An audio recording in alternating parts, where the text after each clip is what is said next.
Hey, what's up? What's up? What's up, everybody? Everybody. Today, I really wanted to, while I'm recuperating from my cold, I wanted to go over the travel ban and other things in which Trump has taken charge, and he, in my mind, is doing the fixing of what the Democrats have caused with being lax about the border, being lax about illegals and immigrants all over the place, um, creating an environment of chaos and other things that needed to be corrected.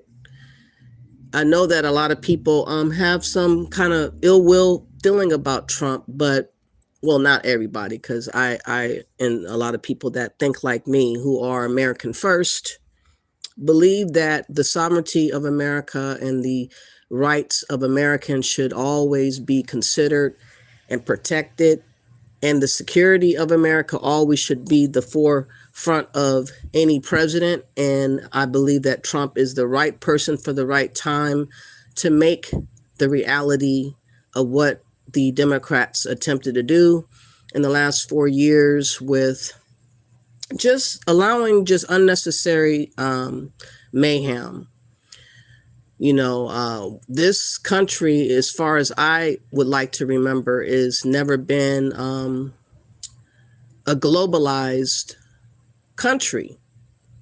And it seems that the turn of America was going in the direction of globalization and a lot of philosophies that I don't rock with, Marxism and excessive socialism and thoughts of that type of topic. And I'm glad that Trump is now letting it be known that he's not standing for it. So he recently did a speech. It's about 18 to 20 minutes long. I'm not sure if you guys were able to take a listen to that or not. You can let me know what you think about that speech, but I'm going to play a little clip note of what the speech entailed, and then I'm going to read the travel ban, because I think that that is a very important thing, because he is saying outright why he's doing certain things.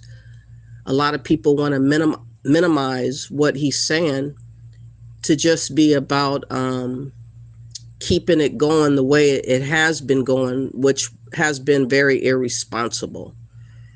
And for the people that don't agree with Trump, to me, you're not patriotic. You're not a true American, more than likely.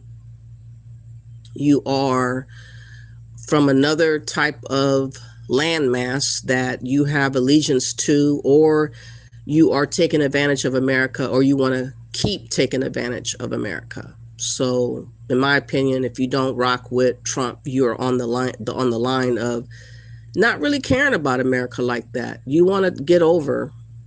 He is changing that reality to not be any longer, and I can only respect that from Trump. A real person that is a leader should maintain the integrity of the country in which he is the president over. It's not supposed to be given away to everybody that decides to show up in a landmass that's not their homeland. And he's taken charge to restore America to the rightful people of America, which are Americans. Okay, so what I want to do first is show the first Cliff Note video about what kind of happened in the last speech. You can let me know if you want to hear that speech or not. How are you doing, Niger Solatina? I guess I don't know if I'm pronouncing it right. I don't know. But bear with me. I do have a slight cold, but we're going to have a good time going through in the words of what Trump wants us to know, and videos that he also has where he's going to let it be known in his own words or through his own narrative what he's trying to accomplish. I want him to be able to set the tone, kind of, I guess you could say, set the tone. I know that he pretty much is off the rip with what he says a lot of the times, and a lot of people take offense. They like to call him racist and all these other things, because he's raw with it. I mean, he's real. He is not trying to hide and conceal how he feels about certain things. And he's not politically correct, which I'm not either. I don't like people that have to sound the part but not actually be the part. We got a lot of that through President Obama. We got a lot of that. Well, we really didn't get anything with President Biden, but with Trump, you were getting his actual situation as far as how he thinks. And I respect that more than someone that's hiding behind a persona and talking the good talk and sounding really one way and they're really not that way. Trump is what he is, and he comes out with what he's like, and a lot of people don't like that.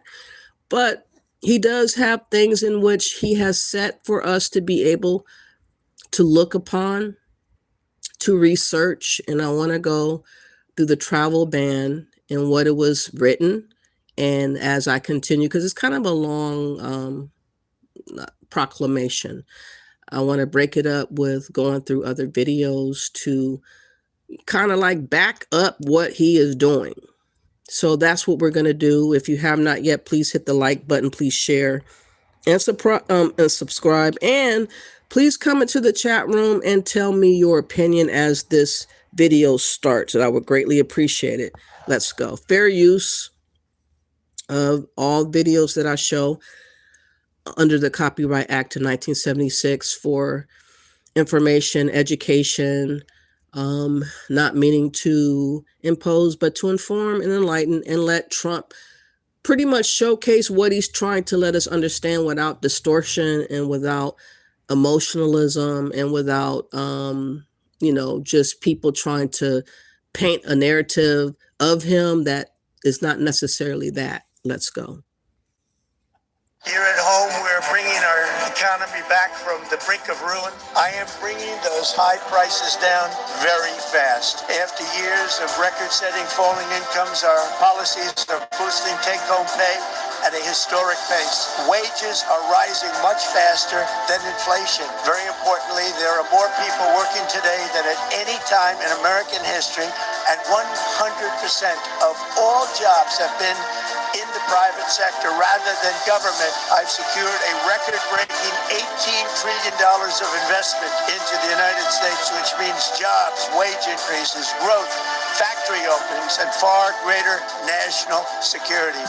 Much of this success has been accomplished by tariffs. 1 year ago, our country was dead. Now, we're the hottest country anywhere in the world. Next year, you will also see the results of the largest tax cuts in American history. That includes no tax on tips, no tax on overtime, and no tax on Social Security for our great seniors. Tonight, I am also proud to announce that 1,450,000 military service members will receive a special warrior dividend. On day one, I declared a national energy emergency.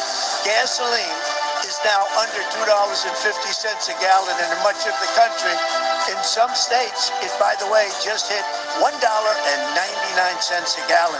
And within the next 12 months, we will have opened 1,600 new electrical generating plants. The yearly cost of a typical new mortgage increased by $15,000 under Democrat rule. In 11 months, we've already gotten that annual cost down by $3,000. We're poised for an economic boom, the likes of which the world has never seen. Okay, that's what he wanted us to know. That was from the White House. I wanted to start off the video with that to kind of give you an idea of how he wanted you to take his message. And I want to see if the message aligns with what he said according to what he's doing. A lot of times we have an issue with listening to a lot of people that have a lot of great things to say. It sounds good, it feels good, but when you look at the record and you actually see what they're doing, you realize that they're great pretenders. They're out here doing nothing but speaking a lot. like hours upon hours of nothingness, and they have absolutely nothing to show for. And that can be said, especially in my community, with the talk of Pan Africans and also people that just like to argue and bicker about what we're doing in America online, which is trying to establish an identity that is to be delineated from other groupings of melanated people that come to America, because people have come to America with the intention of hijacking our identities to cover their identity, and that's not going to work moving forward. Trump is doing a delineation for us with creating the situation to eradicate illegals and criminals from America, and letting it be known who they are, so that we understand who are of the soil and who is not of the soil. And that needed to happen, and I'm glad in that regard that it's going on. But let me get to the article real quick. Let me find this article, the proclamation, and get it going with that first. It's a great deal to read. I will read bit by bit of it, but I think it's very important to read it. Okay, and this comes from the White House website. Restricting and limiting the entry of foreign nationals to protect the security of the United States. That is what he is intending to do. He did this December 16th. It is a proclamation. It says, during my first administration, I restricted the entry of certain foreign nationals into the United States to prevent national security and public safety threats from reaching our borders. The Supreme Court upheld these restrictions. I reinstated these successful policies in Executive Order 14161 of January 20th, 2025, protecting the United States from foreign terrorist and other national security and public safety threats, and Proclamation 10949 of June 4th, 2025, restricting the entry of foreign nationals to protect the United States from foreign terrorists and other national security and public safety threats. It is the policy of the United States to protect its citizens from foreign nationals who intend to commit terrorist attacks, threaten our national security and public safety, incite hate crimes, or otherwise exploit the immigration laws for malevolent purposes. The United States must exercise extreme vigilance during the visa issuance and immigration processes to identify, prior to their admission or entry into the United States, foreign nationals who intend to harm Americans or our national interests. The United States government must ensure that admitted aliens do not intend to threaten its citizens, undermine or destabilize its culture, government, institutions, or founding principles, or advocate for, aid, or support designated foreign terrorists or other threats to our national security. In order to protect our nation, as directed in Executive Order 14161, the Secretary of State, in coordination with the Attorney General, the Secretary of Homeland Security, the Director of National Intelligence, identified countries throughout the world for which screening and vetting information was so deficient as to warrant a full or partial suspension of the admission of nationals from those countries pursuant to Section 212F of the Immigration and Nationality Act, 1NA 8 USC 1182F. Accordingly, in Proclamation 10949, I restricted the entry of foreign nationals into the United States from countries with deficient screening, vetting, information to protect the national security and public safety of the United States and its people. The proclamation also directed the United States government to immediately engage countries identified in the proclamation on measures that must be taken to comply with the screening, vetting, immigration, and security requirements of the United States. Despite those engagements, most of the countries identified in Proclamation 10949, as well as others, continue to exhibit woeful inadequacies in screening, vetting, and provision of information.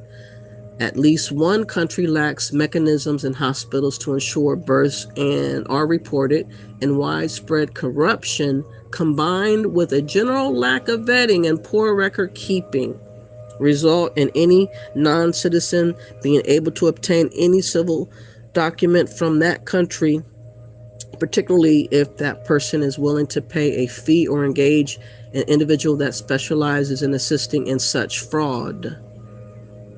In that same country, law enforcement records are not maintained with the accuracy or consistency necessary to provide representations of individuals' criminal histories to the United States government. In another country, civil documents like marriage licenses, birth certificates are handwritten and stamped on regular paper, making them highly susceptible to alteration, and there is a fraudulent document market that produces all types of falsified records, making written correspondence of any visa application, corroboration rather, of any visa application particularly impossible. And yet another country, criminal records are widely unreliable and inaccessible. And in another, United States visas are used as a tool for illicit trans-border movement of access by corrupt government officials and organized criminal groups. Corruption in another country even extends to the national school system, which has provided falsified diplomas, grade information in the past to fraudsters who have tried to obtain student visas and eligibility for large athletic scholarships. The government of another country refuses to provide passport exemplars, undermining the United States government's ability to detect fraudulent documents. In another country, the population, for the most part, does not formally document life events. This makes effective verification of basic biographical data, such as birth dates, marriages, and parentage, exceedingly difficult, if not impossible. Such countries warrant continued or new travel restrictions. And I'm going to stop right there for now because I don't want to bore y'all. I'll get back to the rest in just a little bit. But I think we should talk about what he means in the first part of trying to control who enters inside of America. Why are they here? What is their true intention? Who are they? That has to be controlled and known, or you are not a very secured and safe country. And so let me first go to the first case that I kind of want to follow back with. There was a shooting at Brown's University recently. And this particular guy, he was a national, I believe, of Portugal. But let me find this video to kind of get y'all going. I don't know if you guys have heard about this case. I'm kind of like catching up on it today. But we're going to talk about this case real quick before I continue reading. If you guys could, please do me a favor by liking and sharing the video. I would greatly appreciate that. We're going to have a very educational video. I'm not going to try to raise my voice and do too much. I'm just going to let the truth speak for itself. But let me see what you guys say in the chat room before I get going, so I can acknowledge you guys for talking in the chat room. Thank you for being here. Small Town Man states Andrew Jackson had the Supreme Court ruled against him. He famously said the courts made their decisions. Let them enforce it. Jackson proceeded to ignore the court order. What? I didn't know that. You also say, moral of the story, the president can do anything, even ignore the courts. The courts can make the rules, but they can't enforce their rules. What good is making a rule if you can't enforce it? So I take it you don't trust Trump? Is that what you're trying to tell me? Let me know more about what you mean. How does that reference to what Trump's doing? Are you in agreement to Trump trying to secure America and also take charge on who is who and who is entering in and out of America? Don't you think that that needs to have happened? Don't you think and believe that what has happened in the last 4 years prior to Trump's first year in office, which is coming up on the first year in January, do you think when Biden was president, he was protecting America more by allowing the border to be wide open for 4 long years with upwards of 12 million to 20 million people, unvetted people coming into America, and that we somehow shouldn't try to get any of those people out? Try to get criminals and people that are unsavory out of America, that disregarded law and bogarted their way into America? I mean, please tell me more. Edek, how are you doing? Thank you for being here. I really appreciate you. Oh, you share the live. I appreciate that. But yeah, we're going to let the news speak for itself. I think a lot of times, we kind of go off of emotion. We go off of who we know and who is family and all these other things that maybe indirectly do affect you as a person. If you have people that come here from another country and maybe you're dating them or friendly with them or work with them, and maybe you have a different point of view, but I really feel that America is not doing as good as it should be doing, and that it has to be fixed. So I'm on the side of giving Trump all the leadway that he needs to fix what is wrong. But let's take a listen to this first case that I mentioned. The brown suspect is identified, and what he did and how he moved. We need to understand what's going on. We begin with a Fox News alert. The suspect in the Brown University killings has been found dead inside a storage facility in New Hampshire with a self-inflicted gunshot wound. He killed himself inside the storage unit, and the firearms were found at his in the area of his thigh and in the area of his feet. We are 100% confident that this is our target, and that this case is closed from a perspective of pursuing people involved. Authorities say he is Portuguese. He's a Portuguese national, went to Brown University for a year in the PhD program in the early 2000s, never graduated. Before that, he went to school in Lisbon, and his classmate was an MIT professor who authorities say the suspect also murdered at his home in the Boston suburbs just days after the Brown University shooting. The suspect's car was towed away from this store's facility. Hold on, I'm going to play another one to where it's a little louder, because I really want y'all to hear. It's a little bit too low for me, so I'm imagining that it might be a little bit too low for you. But to recap, the guy is from Portugal. He's been in America since the early 2000s, and he never graduated, but he's just kind of like been here. But let me play where we left off at. Please hit the like button. Please share, subscribe. I would greatly appreciate it. And like I said, videos that I'm showing is just speaking for itself on why Trump is taking action like he is. Let's go. An MIT professor who authorities say the suspect also murdered at his home in the Boston suburbs just days after the Brown University shooting. The suspect's car was towed away from this storage facility last night, and authorities say they found evidence related to 2 shootings inside the vehicle. So that's major. Let's bring in Fox News contributor Paul Morrow, who ran counterterrorism operations for the NYPD. He is, of course, live in Providence, Rhode Island with reaction. Paul, we learned a whole lot yesterday as all of this came to a head. What do you make of everything that we learned, your reactions to these developments? So I think one of the things that we can sort of set upon here with some confidence is that the motive is going to be a lot less specific than a lot of the speculation had it. The commonality between the 2 crime events seems to be tenuous at best. We may never know, and unfortunately in police work you don't always get a nice, neat resolution, but it looks to me like where we're going to end up is some general gripe against the school, somebody leading a slipping down life. And then there's this professor at MIT who seems to have been everything that this guy perhaps wanted to be and never quite became.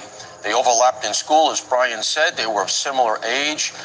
In the MIT case, the professor was married. He seemed to have everything going for him, whereas the perp in this instance seemed to have a lot less. So it looks to me like somebody who was just bitter, lashing out.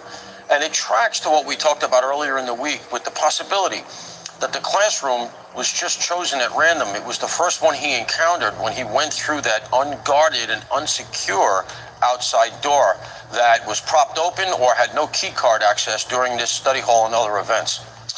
Paul, did it surprise you that we learned 2 things? First of all, a homeless man is the one who gave the tip to the cops to close this case, but he was staying in the building, which talks about the security protocols, even though he's a hero on this event.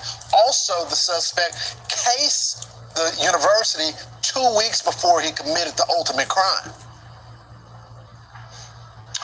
Yeah, there were echoes of Mangione in this thing because this guy was nowhere near as clever as he thought he was. He graduated or he went to Brown, he didn't graduate. But, he thought of himself, I'm sure, as some engineering genius. And so he did this methodical thing where he cased the place and all this other stuff. Well, not only was that how they also picked him up on video when they went out to the residential area, but that's where he encountered somebody who ultimately was his downfall. So he goes in, he's casing around in the place. And, Lawrence, it's an interesting thing. I'm actually not that surprised. I'm so glad that the homeless guy was able to notice this dude hanging out, casing the place and understanding that he didn't belong really. Just imagine if he wasn't there, but it's sad that he was homeless. Just think about all the homeless people that we have that are Americans or vets, and they are the ones that are outside in the cold, and how many other people from other countries come over and they are never, ever known as being homeless. They get the housing and we are out in the cold on our ear. But I'm glad that he was there to mention who this person was and assisted the authorities in identifying this guy who is from Portugal, who has been in America since the early 20s, and he got jealous of one of the people that was attending that school or working at the school, and he had it out for the guy. That's how they're describing this. But let's take a listen more to this. That it was a homeless person that stepped up. I'm going to tell you what, homeless people know everything that's going on in the vicinity of where they've decided to squat. Even if it's a cardboard box outside. When I was on foot patrol, if you buy a homeless guy a Snapple, he'll tell you everything that's going on in your patrol block in 10 minutes. He knows everything. So this guy, he did the thing that homeless people very often do. They're actually proprietary about, as the saying goes, be ever so humble, right? And so that's why he said, this guy doesn't belong here. Nobody knows that building like this guy that was living downstairs next to the boiler or something. Shows you how bad the security protocols were. But it does show you just a sort of human dynamic here that he felt something was off. He followed this guy. He scared the guy. The guy ran. But then he came forward, as we know now, and he's the one who allowed the police to button the whole thing up. I'm still trying to find out, did he rent that storage facility ahead of time? Did he plan on keeping things there? Was it a murder-suicide? Likely by his, we never know, but was that the plan all along, go into a storage facility and kill yourself? You know, I would say no, and I'm not basing that on anything more than you guys know, but just the psychology, you know, this is similar to a whole bunch of terrorism cases I had and things like that. You know, he did all of this planning, and maybe it wasn't high-level planning, you know, it wasn't nation-state level planning here, but he did do the recon, he walked the building, he did all of this stuff, he had the plates ready to go, he had the storage location rented ahead of time, is how the whole thing went. And so I think he thought that he... Again, we don't know what the true intentions over time will result from these nationals from other countries. Maybe they had good intentions when they first decided to come to America. Maybe it turned for the bad as they were trying to do what they were pursuing, and they became bitter, or they wanted to retaliate. They want to lash out. They want to make a name for themselves, so forth and so on. There's many, many ways in which it could be the case that someone from other countries decide to act out and affect, you know, America, colleges, stores, apartments, wherever they may be. If they decide to, you know, bring harm and unalive people, such as this guy wanted to do, they can potentially turn into being, you know, like a sleeper cell that just became woke. And that is the most dangerous part of it. We don't know who is gonna like go off or turn into a sleeper cell that went and got woke. Let me see what you guys have to say. How are you doing, African Goddess? Thank you for being here. Let me read your first comment. I think you had one above. You said apparently rates of student overstayers in the United States are low. Is that what they're saying? We'll see. You said also that for my information, 2023, the estimated in-country overstay rate for F1 student J and M visa holders was approximately 2.69%. according to DHS. Okay, thank you for that tidbit of information, and thank you for being here. I really appreciate you. We're going to listen to a little bit more, then I'm going to conclude the first part of this and go back to what Trump wants us to know. But again, this guy, apparently in the mind of this news report, is that he was lonely, he was bitter, he was a loser. He felt some kind of way about one of the people that he unalived, and he ended up unaliving himself. But he was a guy from Portugal, and he has been here for almost about 20 years, if not about 20 years. Whole thing went. And so I think he thought that he had outsmarted everybody and that he was going to be able to toy with Brown specifically, with MIT, and probably with society in America at large. I think he had elevated himself to that position. He probably was monitoring a lot of the reporting and getting a kick out of it. But I think he also realized they're closing in on me. And when it was clear to him he wasn't going to get away, he did what he did.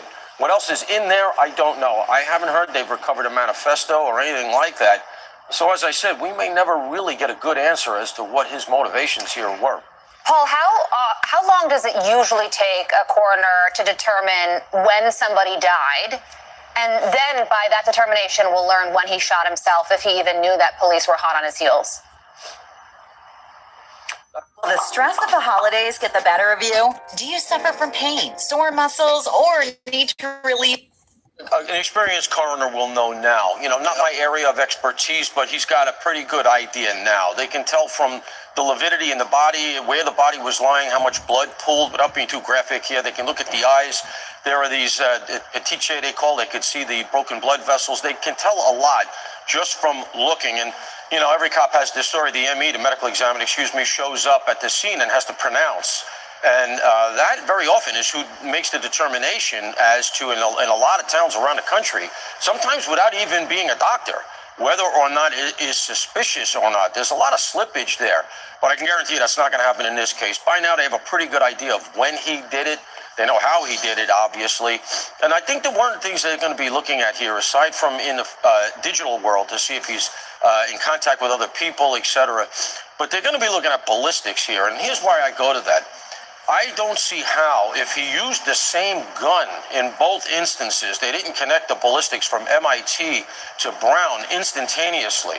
Now, the task force was competent. I don't care what anybody says. Once they got rolling after that false lead by Monday, they were moving good. So they would have done that. So either he used one gun in one place and one in the other, or he had other guns we don't know about. I would be curious to see how the ballistics come back. But at the end of the day, what I'm getting, and I don't mean to be too graphic, I'm getting a bitter, loner loser. Slipping down life. We used to call in the terrorism world loser to lion, because he wanted to make his mark in the world. He wanted to be somebody. ISIS knows how to play on that. I'm not suggesting he was in touch with ISIS, but that's the same phenomenon. And I think that he just came up here to lash out at something he felt failed him. So, Paul, do you... He felt he was a failure.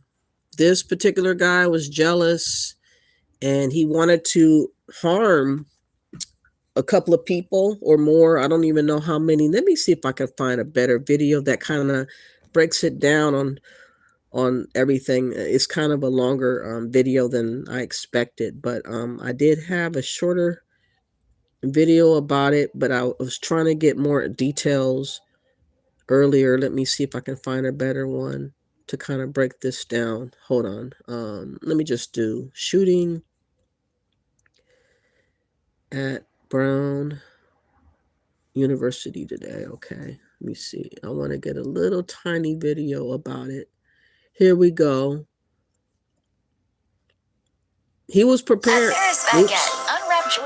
This guy was definitely motivated, highly motivated to do something to somebody.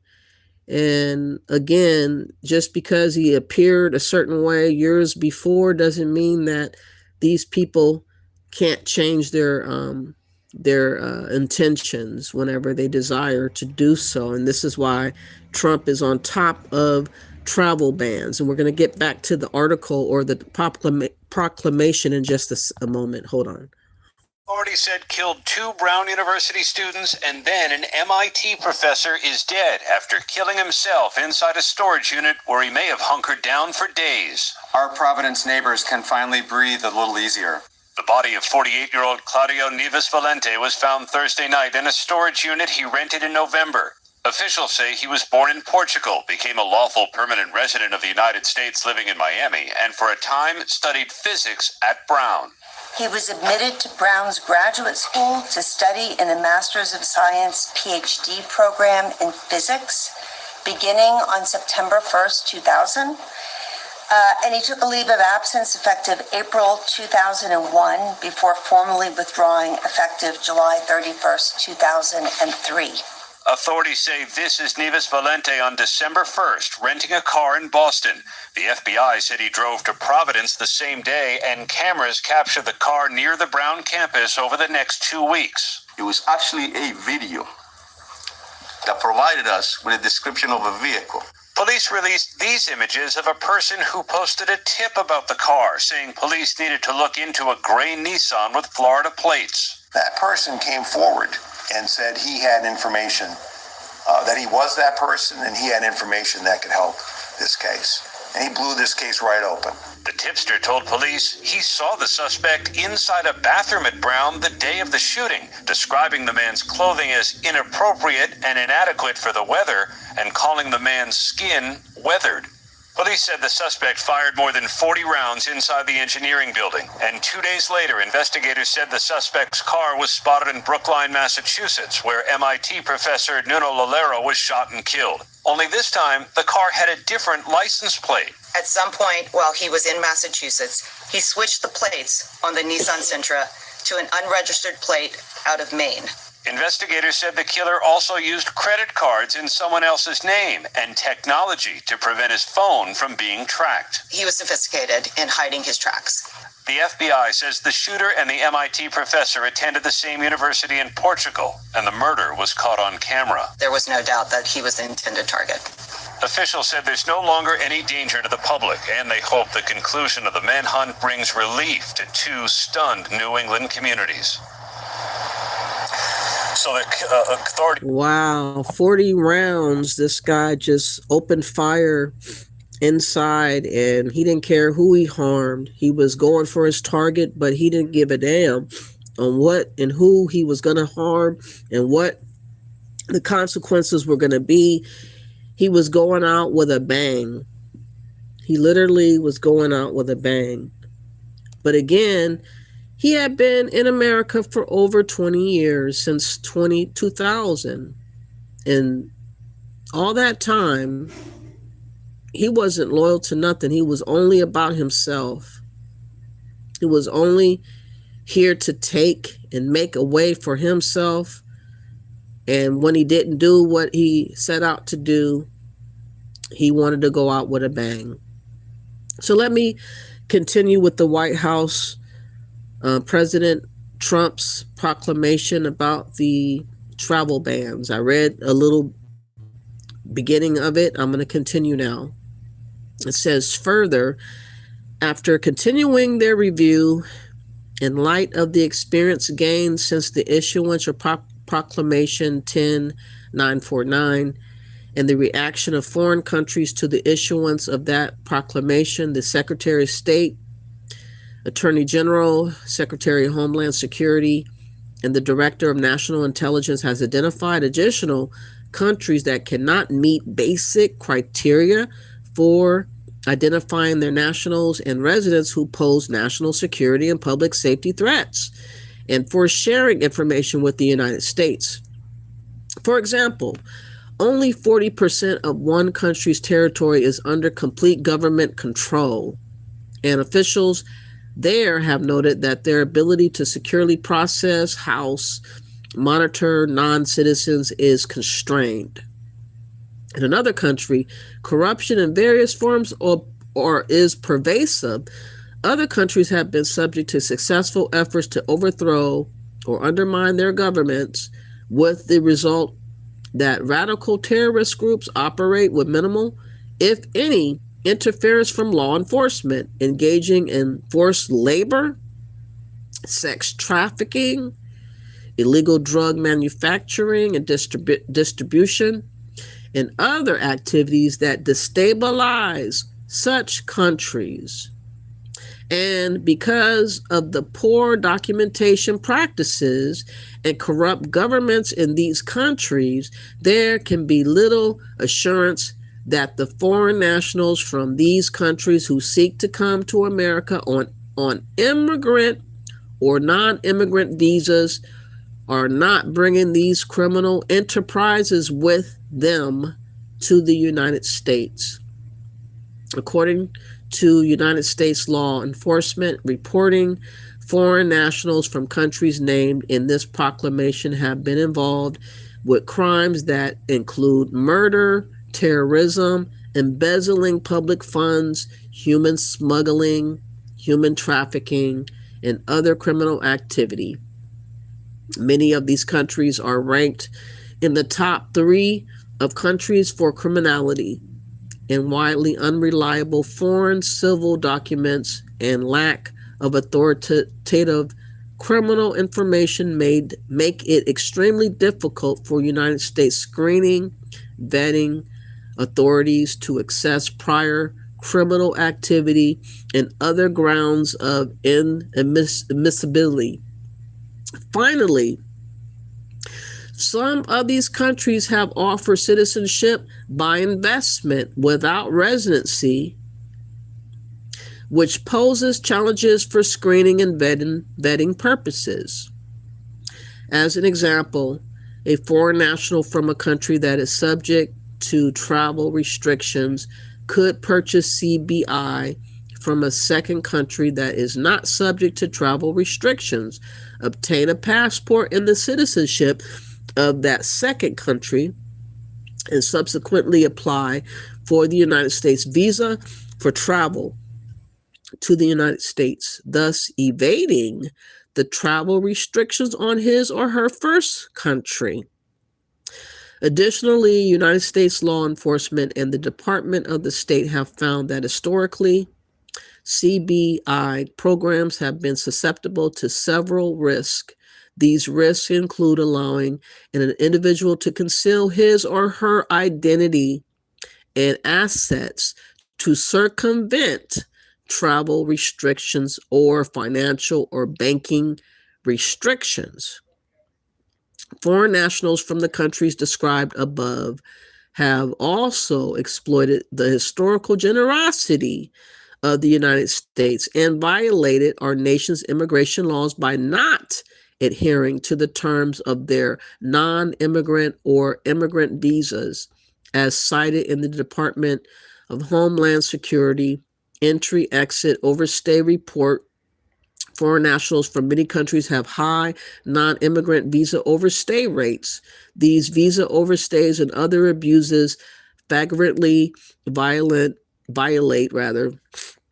United States immigrant laws despite generous incentives offered by my administration. For example, the ability to self-deport using the CBP Home app to faithfully uphold United States immigration law. The flow of foreigners from countries with high overstay rates or significant fraud must stop. I'm so glad he is on top of it. People have been running amok, overstaying. Nobody going to go get these people. They just stay for years and nothing happens to them. No consequence. Well, that is over now.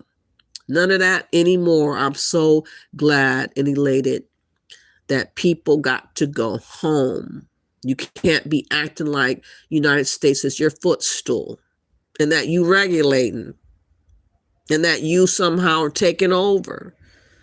A lot of these immigrants are acting like they are taking over. Online, talking reckless, doing the most, bragging. That's that stuff, according to what Trump's doing. He said it must stop.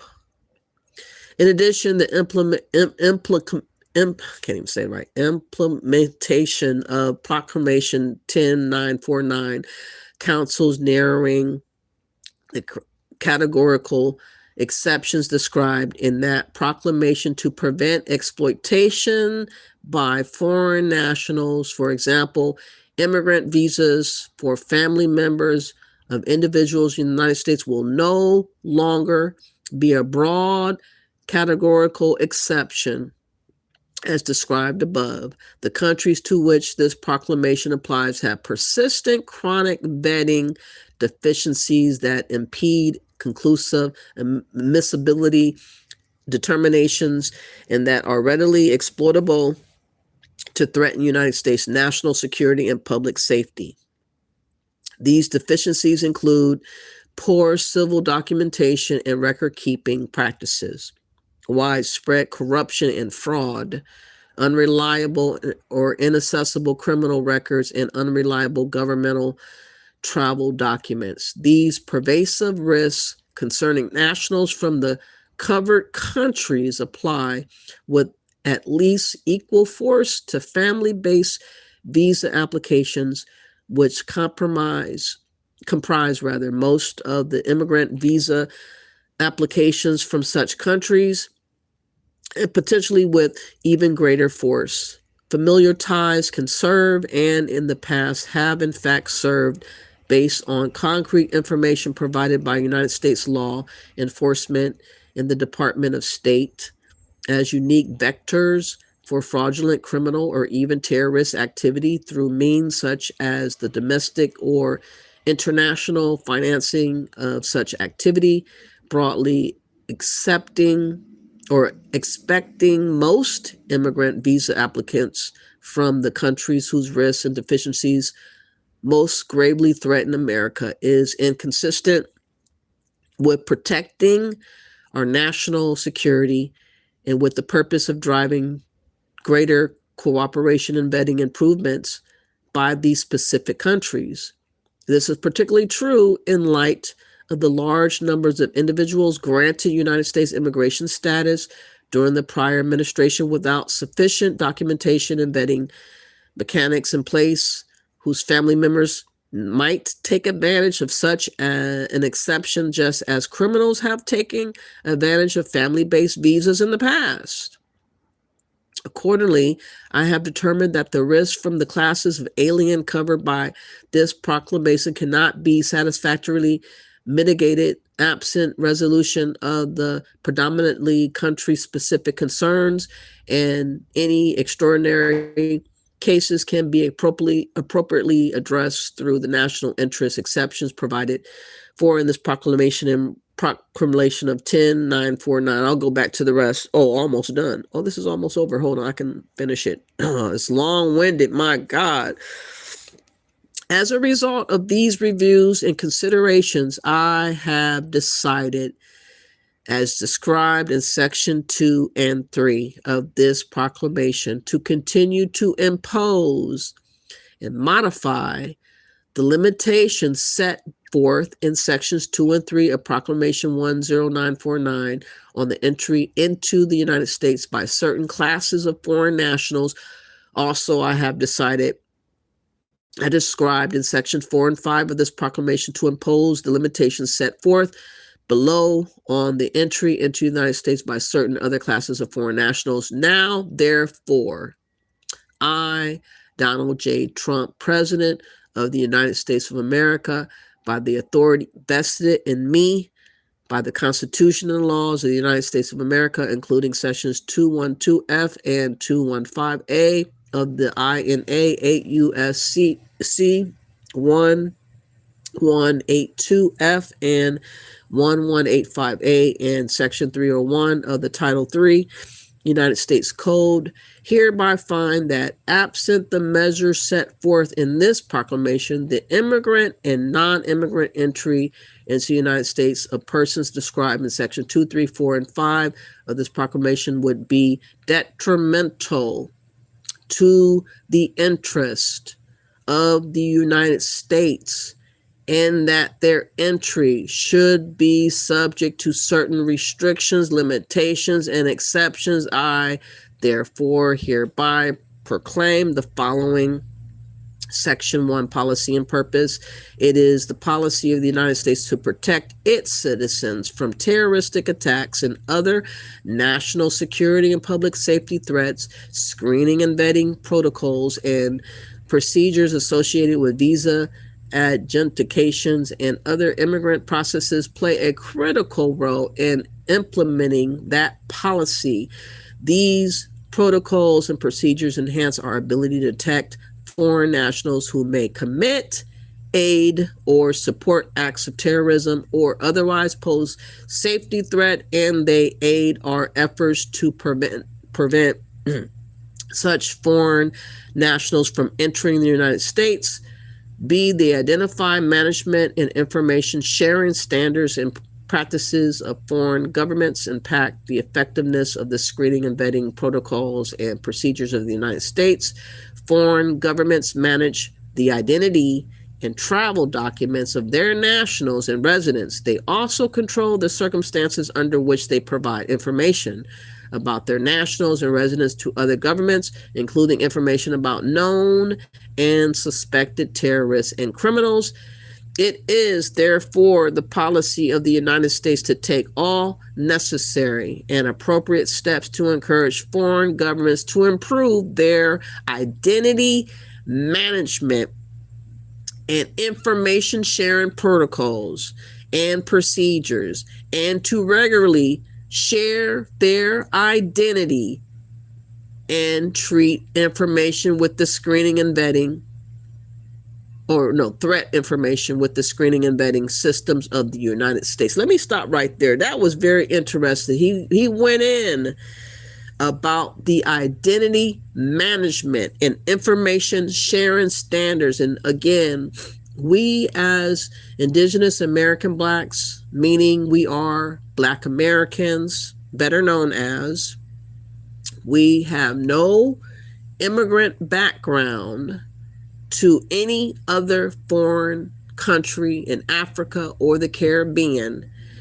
We've been saturated with melanated foreign nationals from all over the world who has hijacked the terminology of African American and Black American, trying to make it where nobody knows who is who.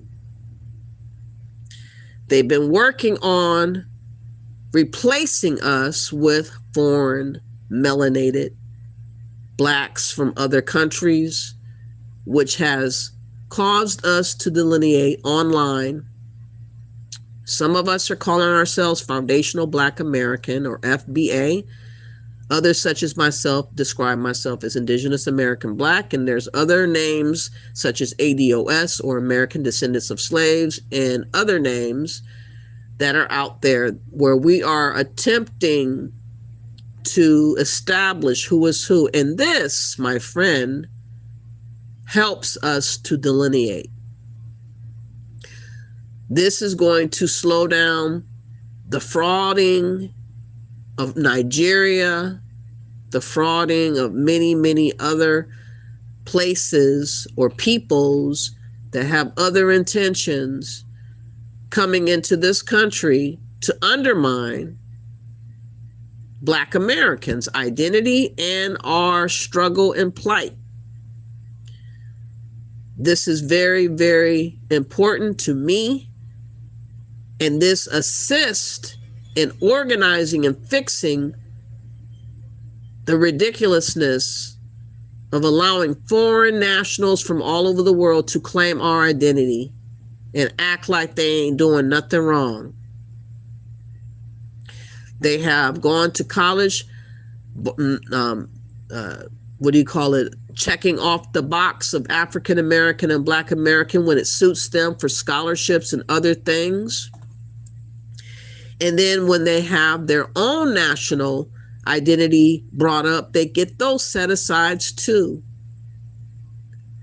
I hope that Trump comes back and disallows any foreign national from other melanated places to not be able to circumvent and utilize our programs that's for us, and blocks and bars these people from using our identity. I hope that will be included as well. But let me get back to this as I continue to read the rest of this. We're almost there. But he saw the desire to make it known who is who, not no willy-nilly any longer.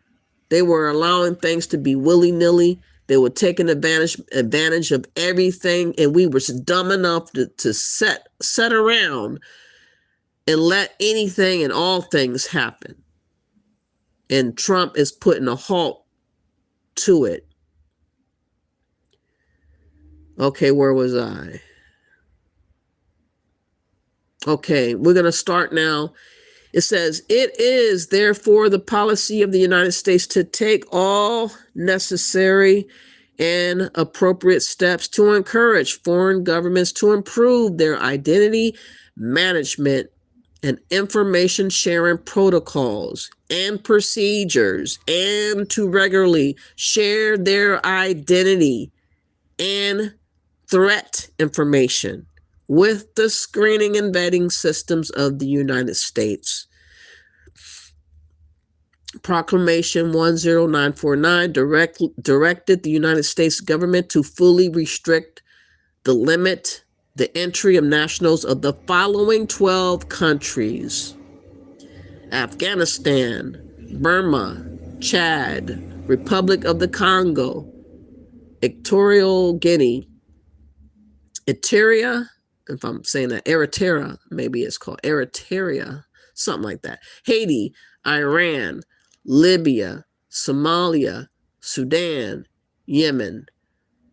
The proclamation directed the United States government to partially limit the entry of nationals in the following 7 countries: Burundi, Cuba, Laos, Sierra Leone, Togo, Turkmenistan, and Venezuela.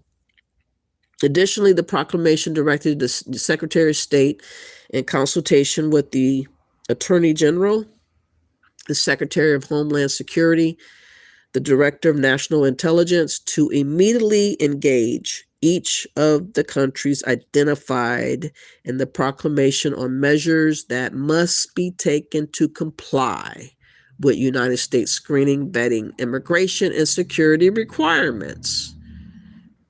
Proclamation 10949 directed the Secretary of State, in consultation with the Attorney General, the Secretary of Homeland Security, and the Director of National Intelligence, to submit a report to the President through the Assistant to the President for Homeland Security, describing his assessment and recommending whether any suspicions and limitations imposed by the proclamation should be continued, terminated, modified, or supplemented. Let me see. Is there a lot more I have to read? Hold on. Let me take a break. That's a lot more to read. My God. We're going to keep going later, but I'm not going to totally drown myself out reading this. My voice has to recover. Hold on. Where was I? All right. We'll get back to that. We have more to continue because Trump, again, is making it evidently clear he is not allowing any random person from all over the world to have their way as it was, as it stood, as the Democrats were allowing things to be. Very reckless and careless and irresponsible. And now we have a whole host of issues that we have to look out for. It is what it is. I'm just glad that we have a president that is taking our security and our safety seriously for the first time, because it has never, ever, never, ever, ever, never happened before. Never. Let me see what you guys have to say, and then I'll continue. Excuse me. I read that. Oh, well, guessing Nigeria's on the... Yeah, definitely Nigeria. You know they on the list. They're trying to avoid what happened in the UK and Europe. I'm not mad at them. I'm not mad at them at all. So let me first show this quick video, and then we'll get back. Give myself a little breather.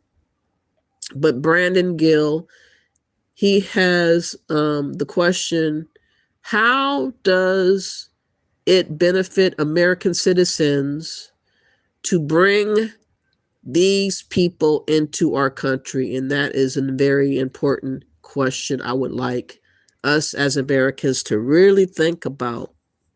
You know, we have a lot of people that's leaning in hard on Pan-African talk, and it all makes no sense. When you have all these nationals from all over the globe trying to compete to come over here to basically compete and replace us. They're not coming to unify with us. They're not coming to see how well off we're doing. They're coming to mock, bash, and take over. They've been saying it for a long time online. And at some point, you're going to have to believe it. And Trump is actually doing what a real man, a real leader would do, is take action. Not just talk about it, complain about it, cry about it, bitch about it, moan about it. No, he's putting stuff in place to prohibit the ridiculousness of it. As we all know, this all comes into effect January 1st of 2026. So let's look at this video asking the question, how does it benefit American citizens to bring all these people up over here? And really think about, how does it benefit us? People like us to believe that they make America so much better. No, America was doing really, really well. As far as I remember, back in the 80s, especially early 90s, and then things started dipping towards the end of the 90s, and especially in the year of 2000. For the last 20 plus years, it really kind of tanked, in my opinion. I think that we lost grip of what American sovereignty was about, and it was kind of really opened up for the whole entire globe to kind of like take its turn in taking over America. And I didn't notice it until the last 4 or 5 years, but I kind of got a hint of it back in 2018. But I really understand what's going on now. But let's look at this video. Please hit that like button. Please share, subscribe. Let's go. Mr. Gill.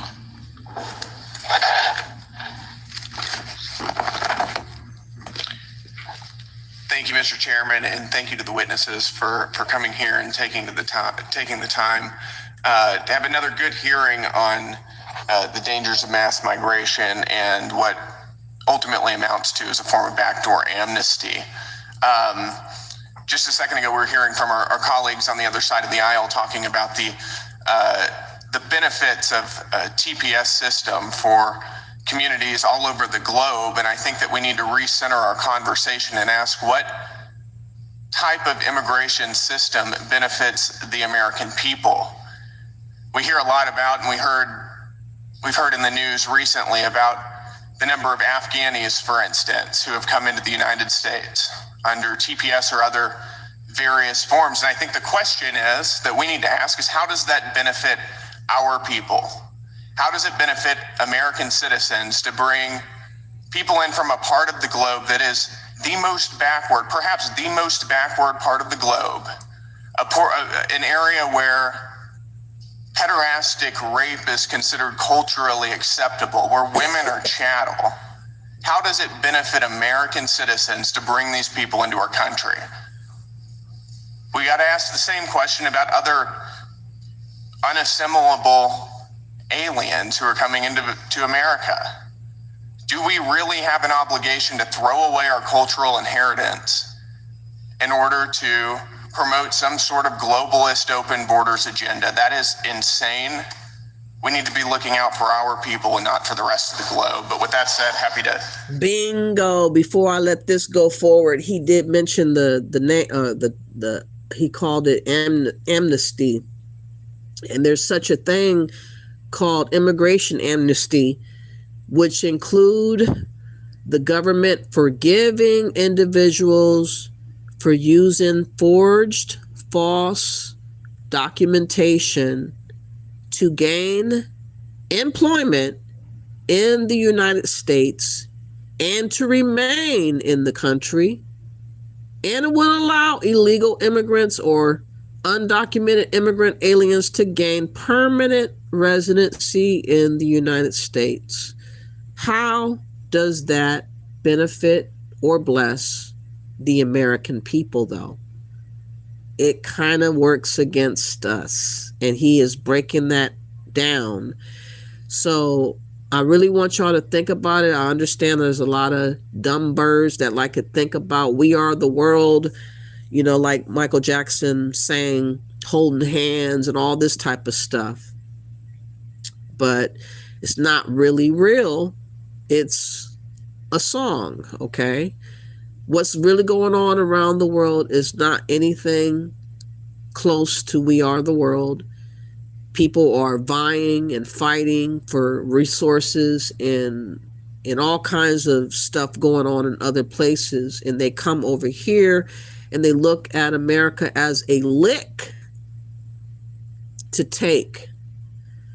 And there's so many different countries from all over the globe over here with that mentality, with that entitlement, with that brass disrespect and disregard for our laws, for the citizens, for our culture, for everything that we stood for, on everything that we died over. They don't give a flying F about it. And we have to set the tone on what we demand in our own homeland. And that's what Trump is doing. And that is the right attitude to have in your own home. You should not be the one passive and hoping to be given the okay to take charge of your own homeland. These immigrants want us to act like they are not guests. They want to act like they have just as rights as Americans do. And they have not earned any right to get like that. So I'm glad that Trump is fixing this arrogance of many nationals that are here, and he's going to put Americans first. Jump into questions here. Mr. Fishman, thank you for your testimony earlier. You talked about the legislative history of the TPS program, how the author of the bill establishing it claimed a substantial majority will return voluntarily. And this bill, according to them, provides a mechanism to ensure this result. Has that turned out to be the case? That has not been turned out to be the case in large measure because in most instances, TPS has just been extended for years, if not decades, so there's never any occasion to test it. But when there was an occasion to test it, Chairman Smith, back in the 1999 hearing, asked the General Counsel of the Immigration and Naturalization Service, do you have any data on how many people actually returned when their TPS status went away? How many people you removed if they didn't voluntarily return? The answer was, oh, I have no idea. We don't track that. Right. TPS was intended to be temporary, at least ostensibly. But we had a 25-year TPS status for Honduras since 1999 due to a hurricane. Similarly, El Salvador was initially designated in March 2001. Based on a series of earthquakes, the current administration terminated TPS for Honduras. We still have that status for El Salvador. Right now, I got another question for you, Mr. Fishman. The statute that you mentioned earlier clearly states, quote, there is no judicial review with respect to the designation or termination or extension of a designation of a foreign state. Despite that, we frequently see that open border groups sue to stop the Trump administration from terminating TPS designation, including those that have been issued decades ago. I'm curious if you have any thoughts as to why they've been filing these lawsuits. Well, they clearly are filing the lawsuits in order to frustrate the operation of the TPS law, which says if the conditions are no longer remaining, it shall be terminated. So I think clearly that is the motivation. Mm-hmm. Got it. And ask you, in January of 2021, there were about 55,000 Haitian TPS beneficiaries in the United States. In January 2025, there were 342,000. That's about a 6 times increase in just 4 years. The majority of these people simply just came into the country illegally.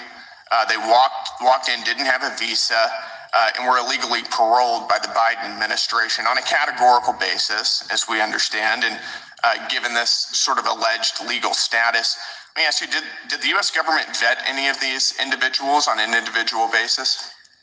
They may have looked in databases, but as Rodney Scott,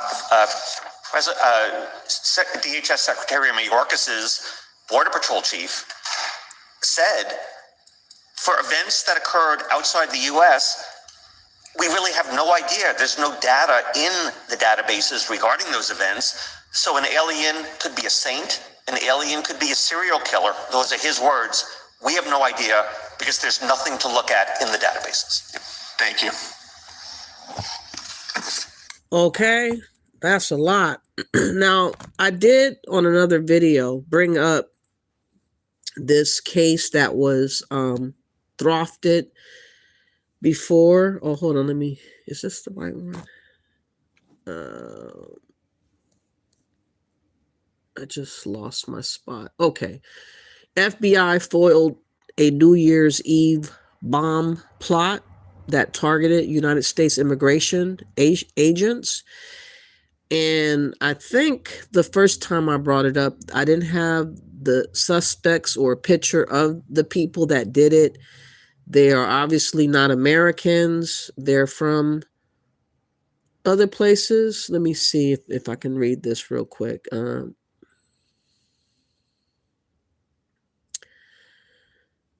Okay, it says the United States authorities have charged 4 individuals in connection with a foil bomb plot that allegedly targeted multiple locations in the Los Angeles area, including U.S. immigration agents and vehicles. Attorney General Pam Bondi said the suspects planned to plant explosive devices on New Year's Eve before FBI agents intervened to stop the attack.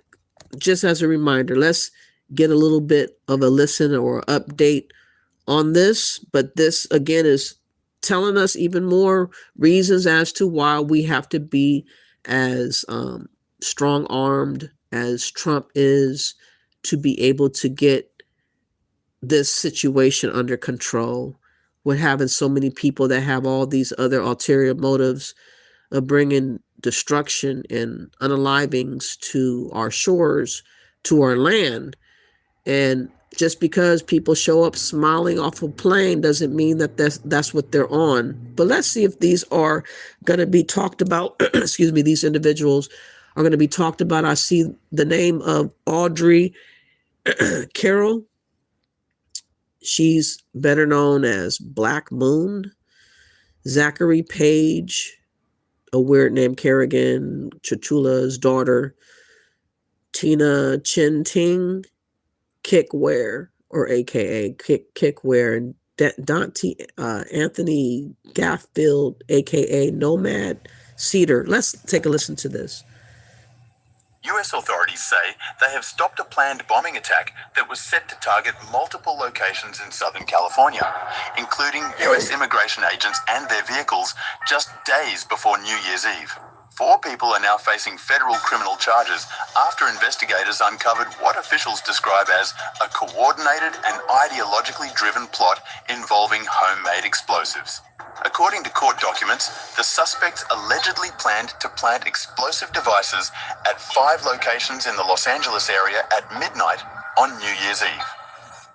2 US-based companies were among the intended targets, and investigators say the group also discussed future attacks on Immigration and Customs Enforcement, or ICE, agents.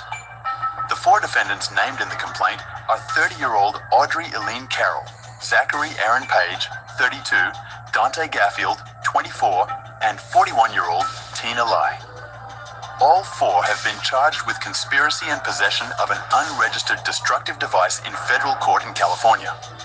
The FBI released video and images showing what it says is key evidence in the case. The footage allegedly shows the suspects setting up a campsite in a remote area of the Mojave Desert, along with still photographs of bomb-making materials recovered during the investigation. Investigators say the plot began to take shape in November when Carroll allegedly shared an 8-page handwritten document titled Operation Midnight Sun with a paid confidential source. The document outlined a plan for coordinated bombings and detailed potential targets, timing, and logistics. Court filings allege that Carroll and Page then recruited Gaffield and Lai to help carry out the plan. The group is accused of acquiring bomb-making materials and traveling to the desert to test explosive devices earlier this month. According to a sworn statement filed by federal agents, the suspects attempted to construct and detonate test explosives on December 12th, but law enforcement intervened before a functional device could be fully assembled. Authorities also point to encrypted communications as a key part of the case. The 4 defendants were allegedly members of a signal group chat called Order of the Black Lotus, which one participant reportedly described as radical. Prosecutors say the chat was used to coordinate activities and... I was hoping that they were going to describe if these people were illegals or residents or Americans or what. They're not getting into that type of conversation, but they obviously don't like the ICE agents. They don't like what Trump's doing as far as deportations. They don't like that. So I'm leaning on believing that they must have foreign backgrounds for most of them to respond this way, or nutty bar Democrats, radicals, leftists, Marxist believers, globalists, whatever they are. I hope they'll get more detail on another day about who these four are to really understand where they came from. They just kind of like came from nowhere. And you called me a nutter, whoever you are, you can just nut off. You don't have to be in my chat room. If you don't want to be here about what I'm talking on, then beat it. Okay, you ain't got to be here. So anyways, that just shows why it is kind of getting very serious out here. And for the first, I hope that people are gonna prepare themselves for what's to come in case of other crazy intentions that are out there, especially for the new year, or celebration of the new Eve. Please be mindful of that. What's coming up is not good. But let me now return to another video to give myself a little bit more of a break. We are going to talk about, let's see.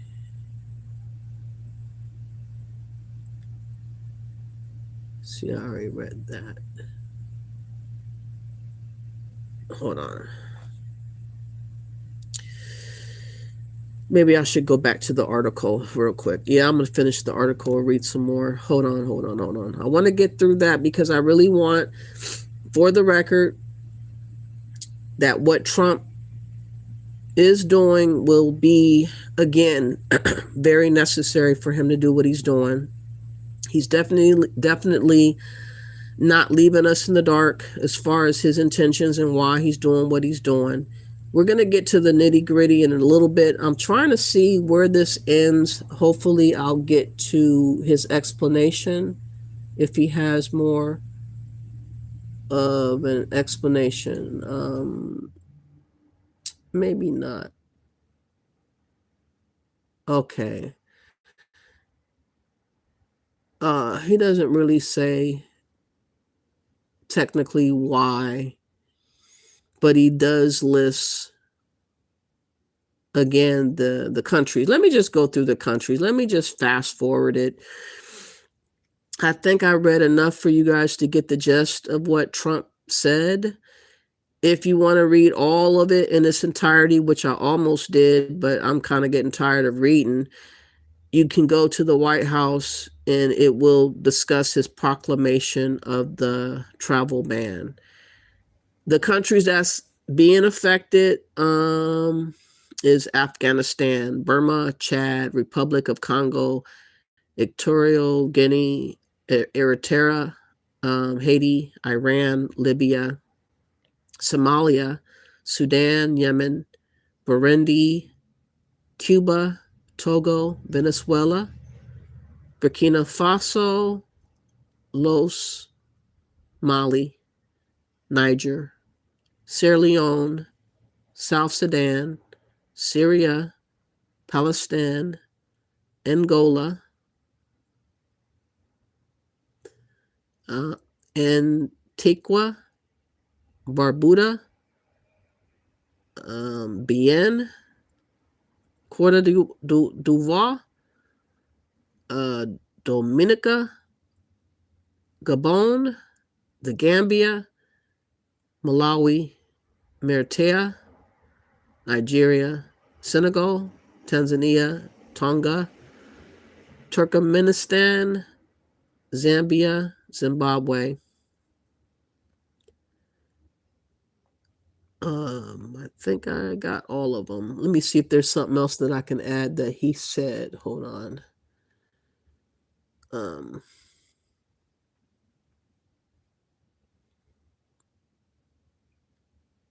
Okay, so let's see if I can get a little video to kind of brush it up a little bit. I was hoping to find Trump's own words to talk about it, but I've been having a hard time where other people are kind of like just saying what they got the gist of it. Nonetheless, I'm in full support. I know a lot of people are upset about, in particular, African countries seem to get the brunt of what he's doing. and they kind of feel that he's being, in their mind, he's being racist, but he's letting it be known that they're not set up to really vet. They are flimsy and they are scammable. They are scammy. So that is his, and like for instance, Burkina Faso, he just had like what 3 years ago a coup. They're unstable, a lot of those places. So anybody that you vet, you can't really trust the authenticity of these people coming up over here. So I think he has every right to make them have to prove themselves. He shouldn't just go off of what they say. They don't have a established system in place. So what do you want us to do? We supposed to just risk it all for you to come up over here to be a student or get a job and try to get residency and just take a chance with you? No. So I don't think it's racist. I think that he is trying to make them step up their game. And actually, to be honest, they've been squawking about Pan-Africanism all these times. Maybe they can practice what they preach. Now, the Africans that can't come up over here, maybe they can get together and actually fix what they have been delaying fixing. They've been looking to leave from where they're from instead of looking at what's going on in their own homeland.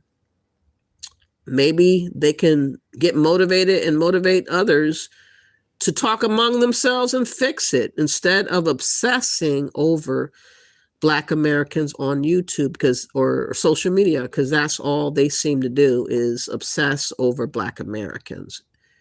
Everybody that's having all these issues with TPS and threats of deportations, like the Somalians, or jumping online all over the place to beg us to care about their predicaments when they never cared about Black Americans.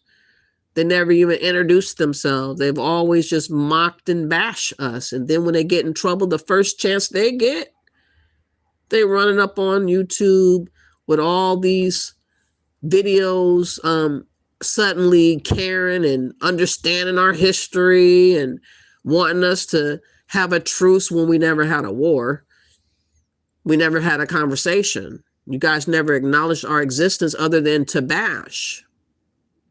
And now you want to get some get right suddenly.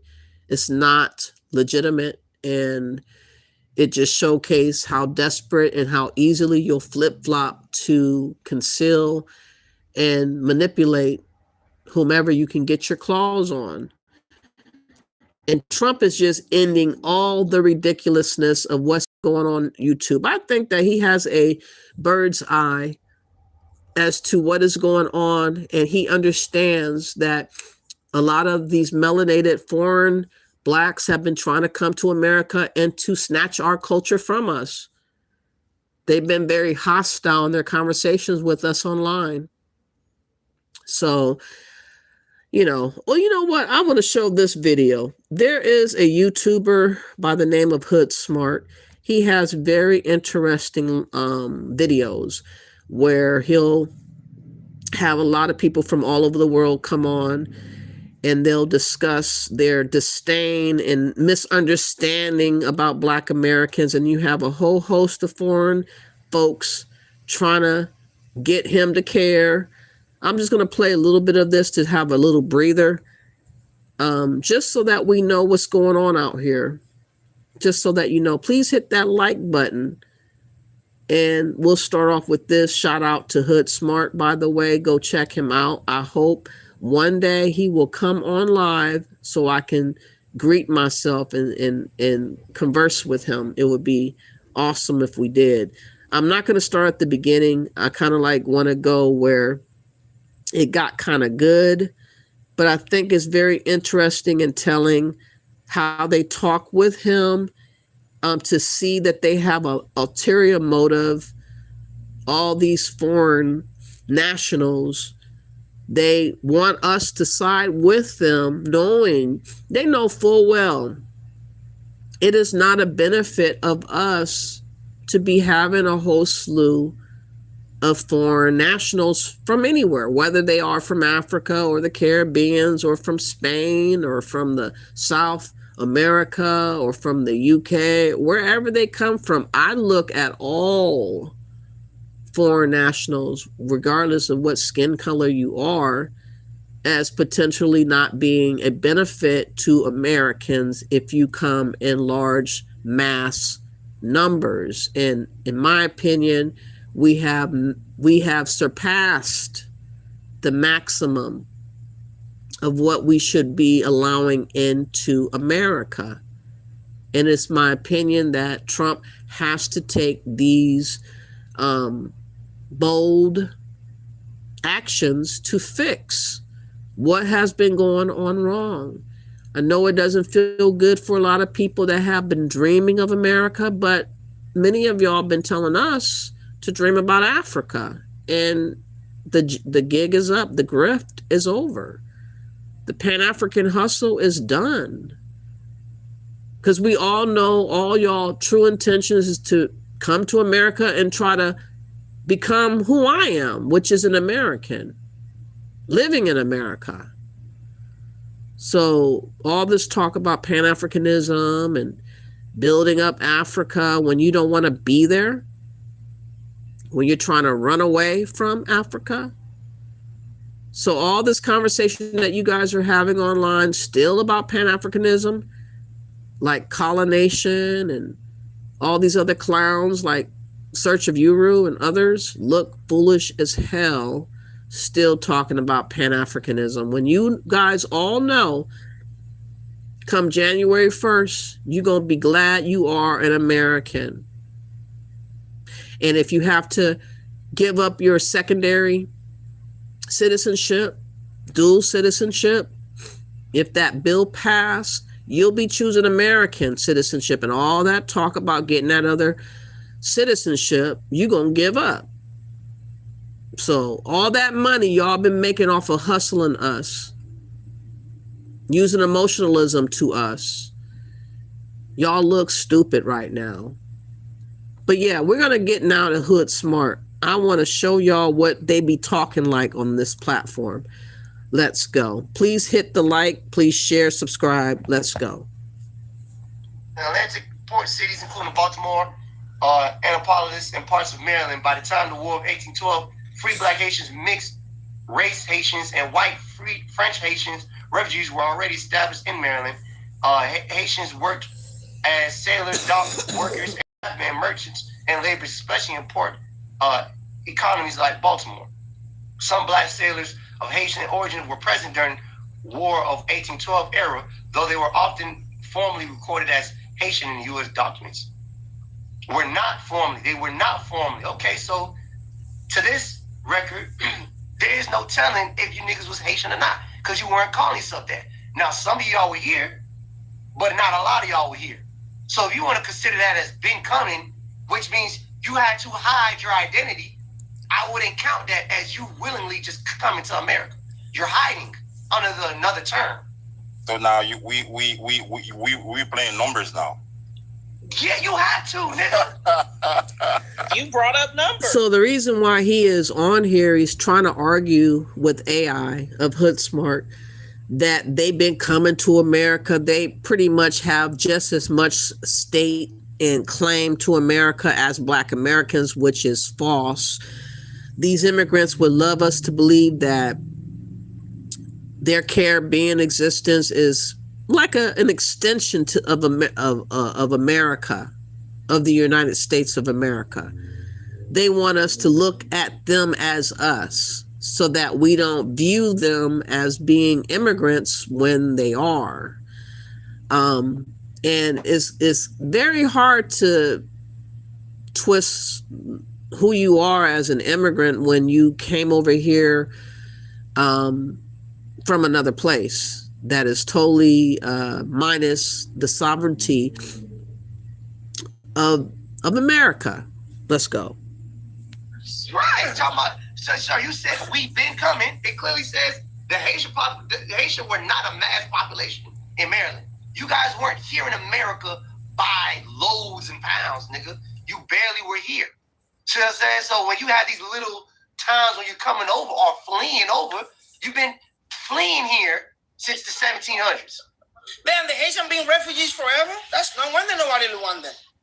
Right. Right. So I just don't understand. And then I don't know what the big deal about you guys wanting to come to America where you have a whole island to defend.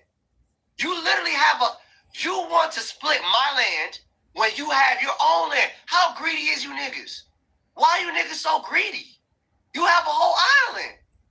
You're gonna have to take that to Bill Clinton. Bill who? No, we're going to take it to Pedro and his little legs. He's over here kicking y'all butt. That's who beat Haiti? You should be ashamed of yourself. Pedro, show them little strong legs again. You didn't see how strong Pedro was? Look, Pedro, I respect that. I ain't gonna lie, the DR is a million steps ahead of Haiti. I agree with that. I've been to the DR, I've seen the DR. But Pedro, the DR is a Haiti 2.0 with roads and electricity. That's it. The DR is not all that, bro. You've been crying about electricity. They don't have electricity. All right. Anyways, so my point exactly. You guys have your own fight to fight elsewhere other than trying to tell us you've been here. Can I please respond to that? Hold on. Instead of coming over here and coming out live talking about some 300 of y'all was here out of the 30 million Black Americans that's been here already. So it's kind of like, where's your real fight at? Anyways, you later, Pedro, Big Grass, talk to me. What's going on? I said no more Haitians on my damn panel. Listen, y'all niggas, go ahead, Big Grass. What's up? Nah, the bootlicker was talking about Haiti, and I had to join in and shit. So it's Pedro. It's Pedro that keeps bringing you niggas here. All right, we gotta see Pedro. I see what you're doing now. Come on. They follow us wherever we go. We go nigga. You come on my panel. You start talking about Haitians. You keep bringing it up, and then they start following, and then you shift the conversation, and then these niggas start coming on my panel. It's you, Pedro. And he's a tether too. Remember, he was hating on us. Big Grass is a tether too. No, we know that. I'm not tether. Explain to me how I'm not tether. What is a tether, by the way? Oh, he's talking to you, Odell. You called him out. Oh, I'm sorry. I didn't know. I didn't usually respond to tether babble. You're a tether, Big Grass. We've had you on here before. You were yelling from your Brooklyn hallway. But go ahead, address Pedro and Haiti and save the day. We're waiting on you. Hurry up. All right, well, listen. Pedro talking all this shit like DR did something. DR never stepped foot in Haiti. DR can y'all never on the same motherfucking island. No, listen. Every fight we fought, right, was in DR territory. So they put your ass over there. DR. He said we. He proved that he's a tether. We. Okay, go ahead, Big Grass. First of all, again, you didn't even tell me. Oh, damn. Focus on Pedro. Oh, damn, you can't do it. You got to let him keep talking. Go ahead, Big Grass. My bad. Go ahead, Big Grass. Nah, seriously, but what's a tether, though? Can y'all give me a definition of what a tether is?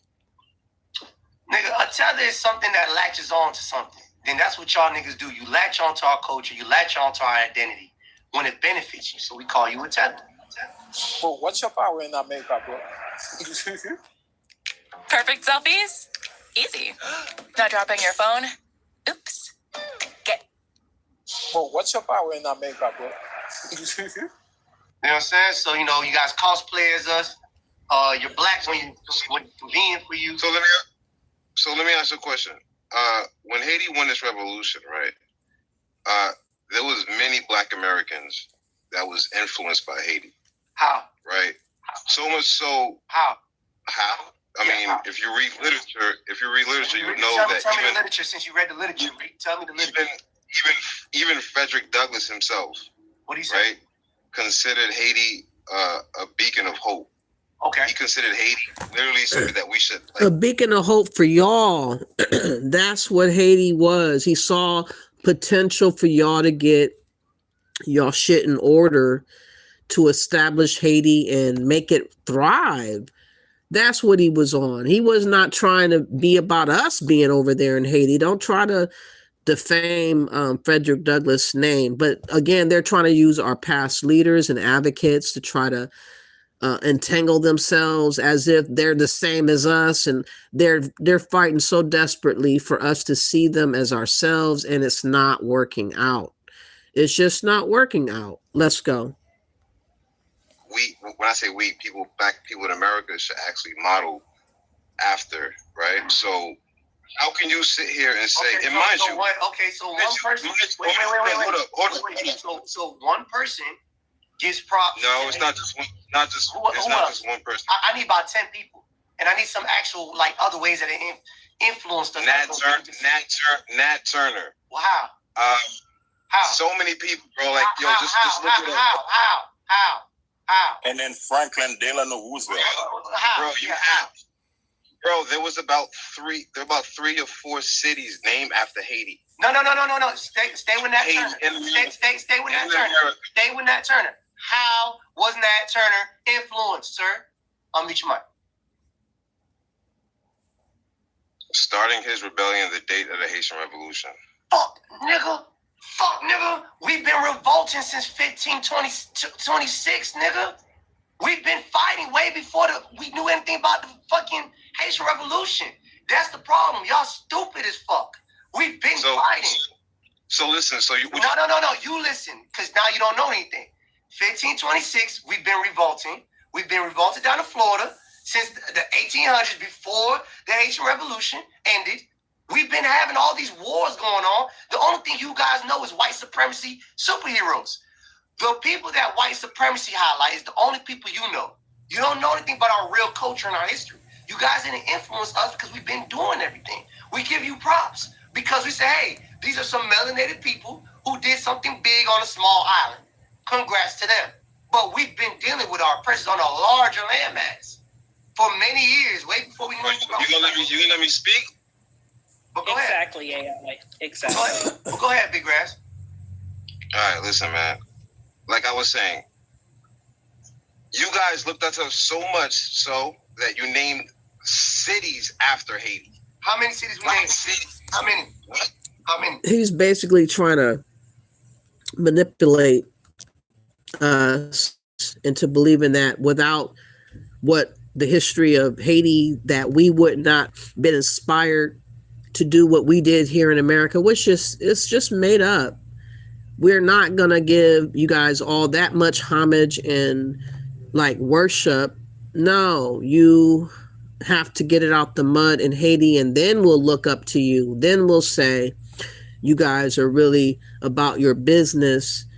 Once you settle the score with barbecue and all that kind of mess, then I'll believe it. African Goddess says, let me see, where was I? You said again, the trouble is the type of migrants the West wants, i.e. high performers, are exactly the type of people who need to contribute to their own economies. Exactly. Yes, we definitely are looking for the best of the best. They're not trying to get people that are refugees or any other type like that. They want high performers, like you said, people that are equipped to do other jobs that we're not able to do as a whole in our own country. African Goddess also says they are not going to return when their countries become safe because of the higher living standards in the United States. Wow. You said Haiti is still unsafe. It definitely is not safe. I would suggest African Goddess that they look to consider hooking up over there in Africa. Why can't the African Goddess, I'm asking you a serious question. With all this conversation about Pan-Africanism and Black Americans going to Africa, building up Africa, giving our money towards Africa, building the Africa that y'all want, and all this type of talk, why isn't that conversation ever extended to Haitians? Why isn't that conversation never extended to other melanated people, including other Africans? Why is that conversation only reserved for Black Americans who are not from Africa, who don't have any family over there in Africa, don't have no language or culture attached to Africa? And that seems to be the go-to. It really looks like it definitely appears to be a trick to trick us out of our birthright and our position here in America with our birthright, and cause us to exchange our destiny, swap us out, and replace us with any of y'all as we go do what most of the Africans don't want to go do.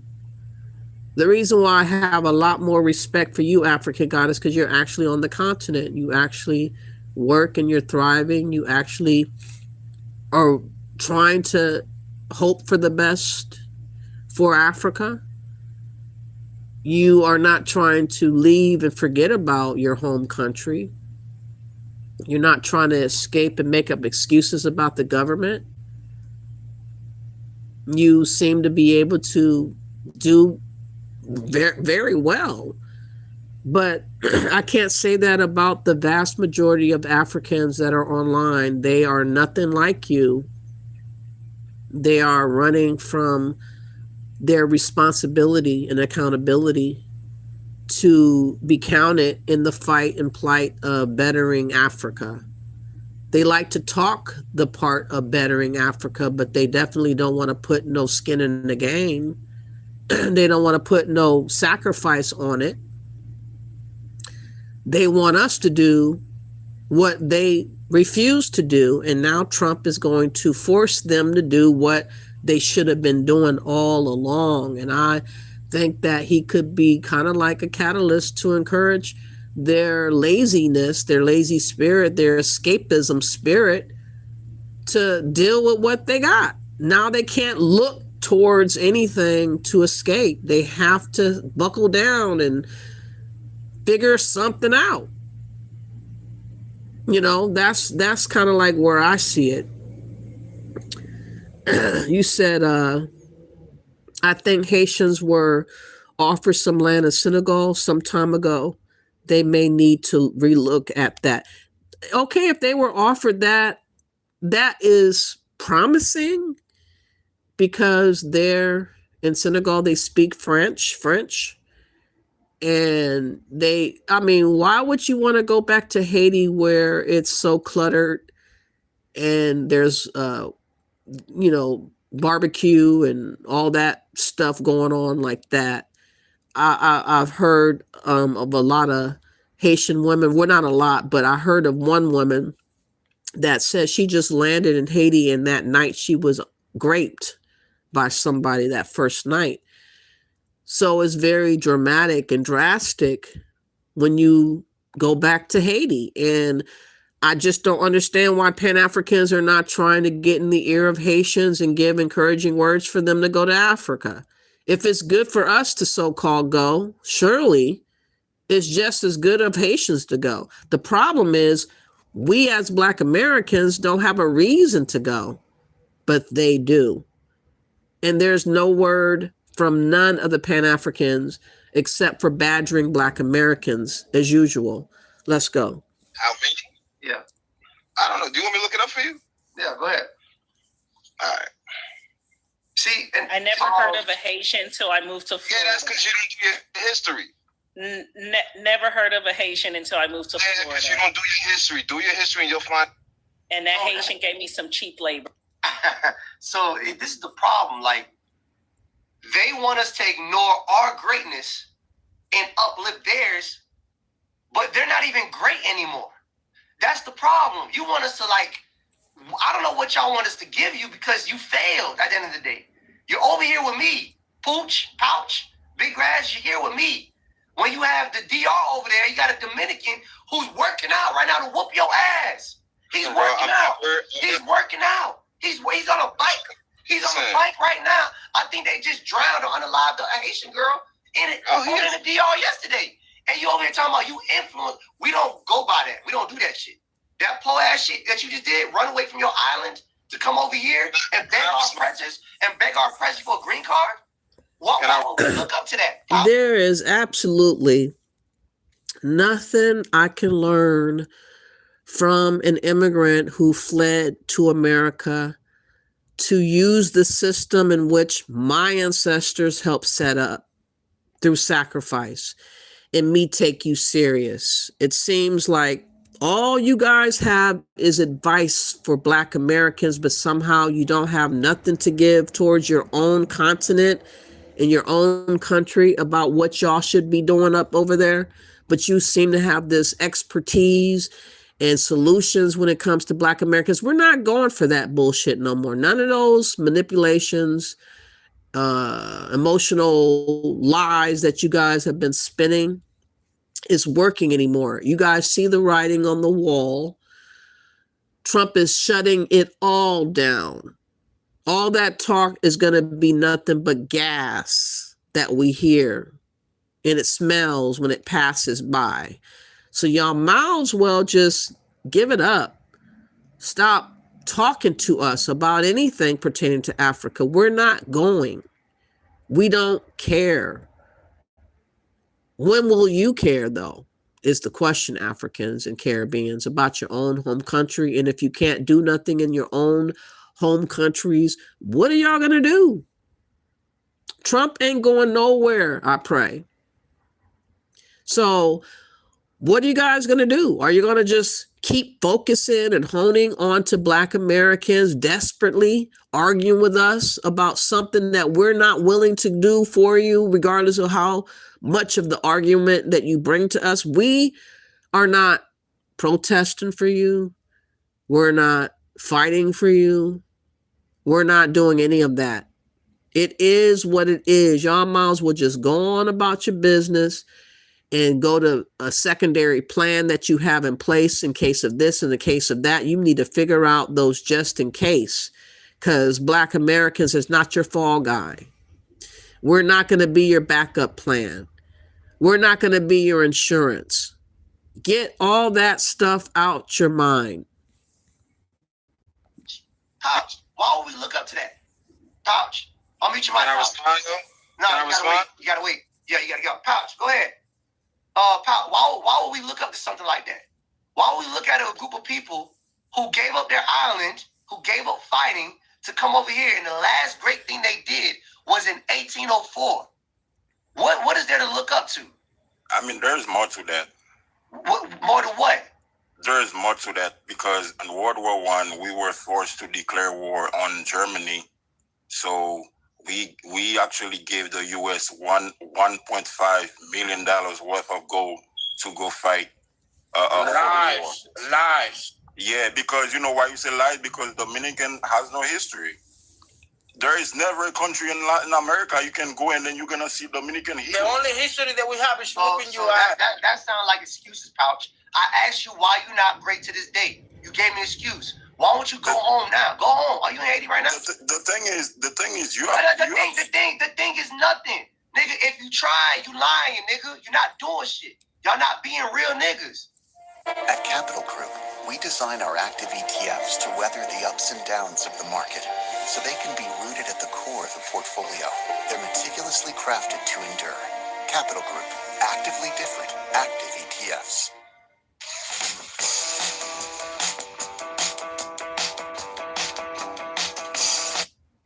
Lying, nigga. You're not doing shit. Y'all not being real niggas. You're being bitch ass. Go back and be great. And stop talking about some shit 200 years ago. Go back, nigga. Go be that now. If not, you just talking. In my homeland that we fought for since 1526 before we knew anything about goddamn Haiti. Damn. Okay, Granny likes that. Stand on business, AI. AI, can I respond to the Haitians live? Go ahead. First live. Freddie Douglass, when he came down, and it's in the office of Freddie Douglass, you can even go online and search. He said the difference between Dominicans and Haitians. They were trying to get a place that is called Samana, with Ulysses Grant to give 20 acres to Black Americans to move. And he said Black Americans will never be able to live with Haitian. And he compared the level of education and cleanliness of the Dominican against the Haitian. He said you can go in the library and see that right now. The second lie that he said about World War I. From 1915 to 1934, the country of Haiti was so disorganized that the United States took over. They took at the central bank and took the gold in order to pay the French, because the debt that they claim about France, they never paid it. That's the second lie. One thing I'll say is I find it very annoying that these Mexican-speaking people love to come up on our panel and try to center the conversation on them. It's so freaking annoying. I wish that Hood Smart would stop entertaining them as much.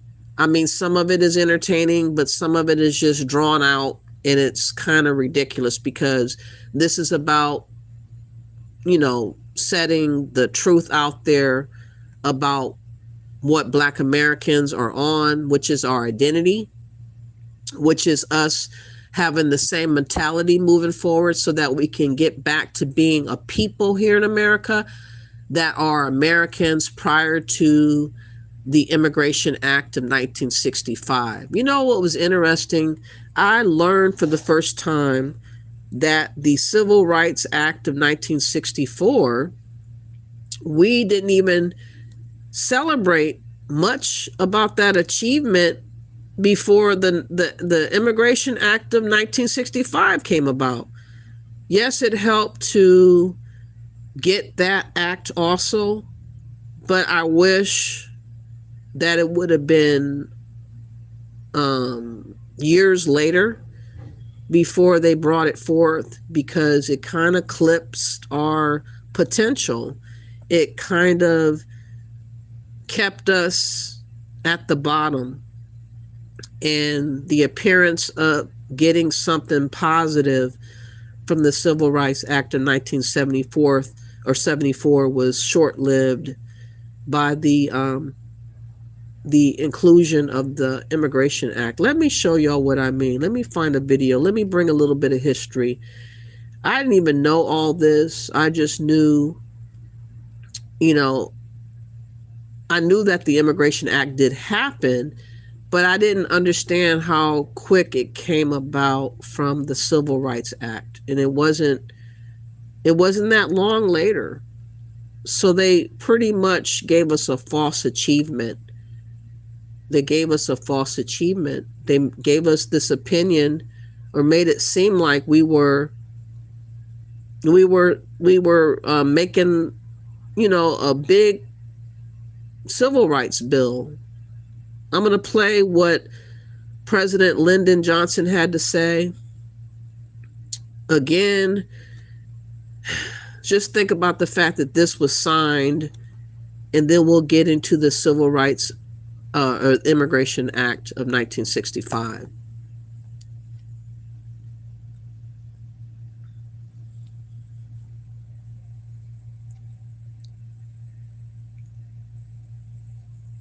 My fellow Americans, I am about to sign into law the Civil Rights Act of 1964. I want to take this occasion to talk to you about what that law means to every American. 188 years ago this week, a small band of valiant men began a long struggle for freedom. They pledged their lives, their fortunes, and their sacred honor, not only to found a nation, but to forge an ideal of freedom, not only for political independence, but for personal liberty, not only to eliminate foreign rule, but to establish the rule of justice in the affairs of men. That struggle was a turning point in our history. Today, in far corners of distant continents, the ideals of those American patriots still shape the struggles of men who hunger for freedom. This is a proud triumph. Yet those who founded our country knew that freedom would be secure only if each generation fought to renew and enlarge its meaning. From the Minutemen at Concord to the soldiers in Vietnam, each generation has been equal to that trust. Americans of every race and color have died in battle to protect our freedom. Americans of every race and color have worked to build a nation of widening opportunities. Now, our generation of Americans has been called on to continue the unending search for justice within our own borders. We believe that all men are created equal, yet many are denied equal treatment. We believe that all men have certain unalienable rights, yet many Americans do not enjoy those rights. We believe that all men are entitled to the blessings of liberty, yet millions are being deprived of those blessings, not because of their own failures, but because of the color of their skin. The reasons are deeply embedded in history and tradition and the nature of man. We can understand without rancor or hatred how this all happened, but it cannot continue. Our Constitution, the foundation of our republic, forbids it. The principles of our freedom forbid it. Morality forbids it. And the law I will sign tonight forbids it. That law is the product of months of the most careful debate and discussion. It was proposed more than 1 year ago by our late and beloved President, John F. Kennedy. It received the bipartisan support of more than 2/3 of the members of both the House and the Senate. An overwhelming majority of Republicans, as well as Democrats, voted for it. It has received the thoughtful support of tens of thousands of civic and religious leaders in all parts of this nation. And it is supported by the great majority of the American people.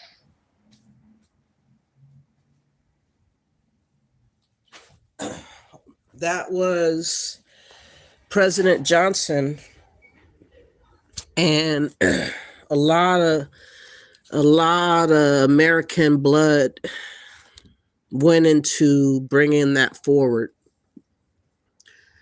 A lot of unalivings and jails, just a whole host of situations that came out of getting that civil rights, draped in sacrifice, endurance, survival. I mean, we went through a lot to form a civilization that was to be the cornerstone of what we think of America today. All the struggles of slavery, Jim Crow, Civil War, Revolutionary War, and everything else in between had to all pass by before we could enter into the thinking of being civil and having humanity and treating Black folks as human beings. All that work and toil and sacrifice was short-lived, with ushering in the next year, the Immigration Act of 1965. We weren't given a chance to even get used to having normalcy because things were still rocky around 1965 for us, 1966, 1967, 1968, and so forth. But while we were still going through what we were going through as Black folks, as Black Americans, as Negroes, as the indigenous American Black, they thought it was a bright idea to bring foreigners from all over the world on top of us. That was not meant to bless us. It was meant to keep us at the bottom, and it worked. It worked. But let me play what that's about.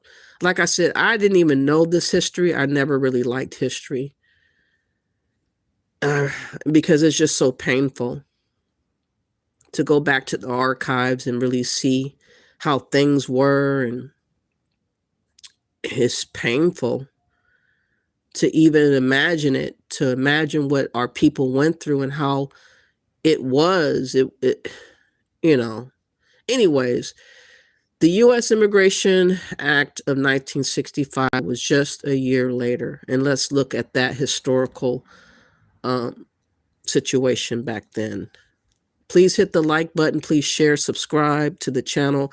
We're trying to understand where we were and why we are where we're at now with the travel bans, with different things that Trump is doing to fix the flow of foreign nationals and aliens that have invaded America. He is dealing with that issue. And I just want y'all to see how far back, 60 years ago, how America just opened up a year later after the Civil Rights Act of 1964 for all other foreigners, even including melanated foreigners, to come to America, when the indigenous American Blacks didn't even get comfortable with their new understanding of the Civil Rights Act of 1964 because it wasn't normalized yet. We were still fighting in the middle of them putting on top of us this Immigration Act. Give me you're tired, you're poor, you're mostly Western European huddled masses. Okay, that's not how the poem on the Statue of Liberty actually goes. But that was pretty much the reality for U.S. immigration policy before 1965. What changed? Congress passed and President Johnson signed into law the Immigration and Naturalization Act of 1965. This act profoundly changed the flow of people coming into America. It did away with a quota system that had been in place since the 1920s. That quota system used race and national origin as the primary determining factors for whether a person would be allowed to immigrate to the U.S. It heavily favored people from Northern and Western Europe and severely restricted Asian and African immigrants. President Kennedy called the quota system intolerable, and after his assassination, immigration reform gained political steam. Civil rights, after all, were in the air. JFK's younger brother, Ted Kennedy, now a senator from Massachusetts, was one of the 65 bill's biggest boosters. Speaking of the Statue of Liberty, President Johnson signed the bill at the foot of America's Welcome Mat. How's that for symbolism? The new rules opened America's doors to new categories of immigrants. These included family members of American citizens, skilled laborers and professionals, and political refugees. Middle Eastern, Asian, and African immigrants were now able to come to the U.S. and put down roots here. Hey, let's look at some numbers. From 1965 to 1970, immigration from Asian countries, especially Vietnam and Cambodia, quadrupled. And no wonder, there was a war raging in that part of the world. By the end of the 20th century, 4.3 million Mexican immigrants lived in the U.S., and almost 1.5 million from the Philippines. The Dominican Republic, Cuba, South Korea, and India were also major sources of new Americans. In the 21st century, much of the debate over immigration has to do with the treatment of undocumented immigrants. Should they be provided with a path to citizenship? And if so, how? Legislation to accommodate these folks has been called the Development, Relief, and Education for Alien Minors, or the DREAM Act. The DREAM Act failed to pass during the presidencies of George W. Bush and Barack Obama. Immigration also played an outsized role in the 2016 presidential election. In a nod to pre-1965 immigration policy, Republican candidate Donald Trump campaigned on limiting immigration. We will build the wall. We've already started. Particularly Muslims and Mexicans. Immigration continues to be a hot-button issue because it gets at the very heart of American identity. Who gets to be an American and who doesn't? What does it mean to be an American, and what does America look like? Immigration policy poses these questions, but can't always answer them. They're part of an ongoing national debate, one as old as the nation itself. And the reason why it was so controversial, like I say, in my opinion, for us, for me, and Black Americans, is that we weren't already settled in our own skin about what we were going through. We weren't finished. We were in the middle of unfinished business. And they just placed upon us a year later, people from all over the world, invited them in. And it was not meant to be a blessing. It was meant to keep us held down in our same position as before. It was not to elevate us.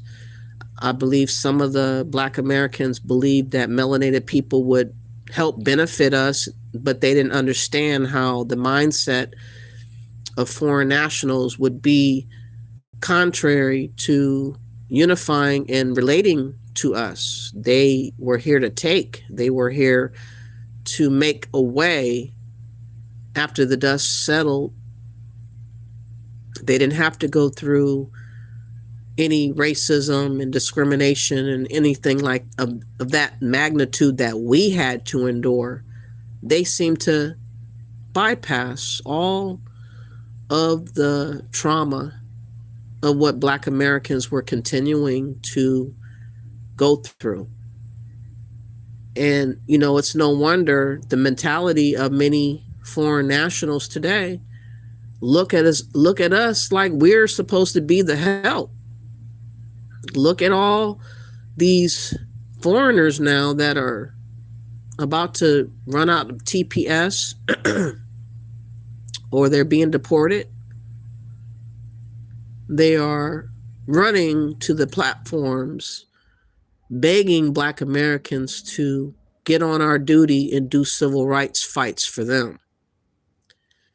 They don't care about how we live and what we do, how we survive. They could care less.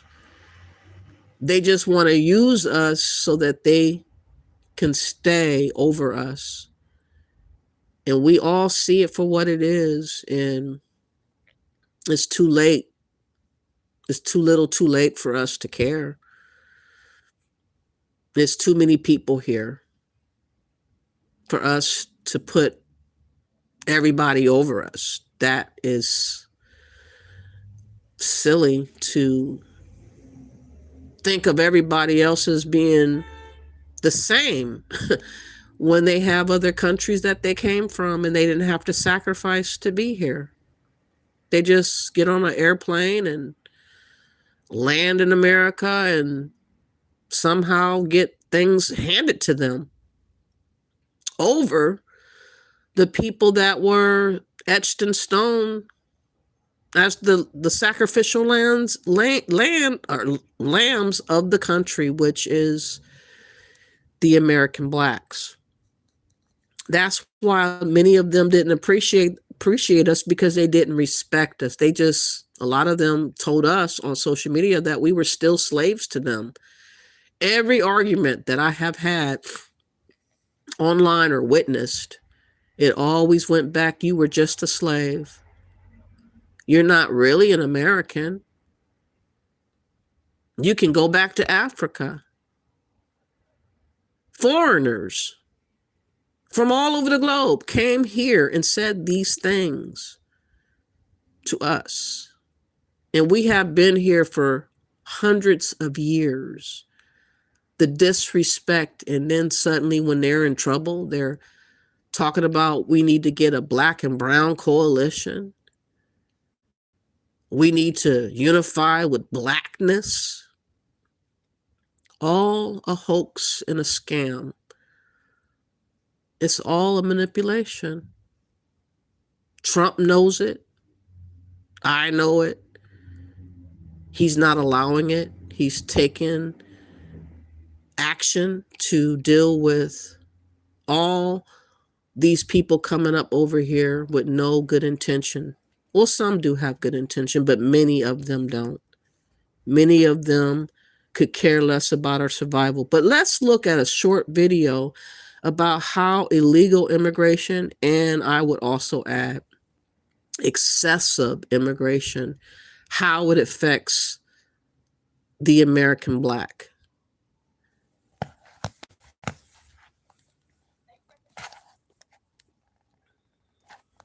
More than anything, that it was the illegal immigration was an attack on the black family, and Trump vowed to actually repair the black family and increase their financial security and the opportunities they have in the community.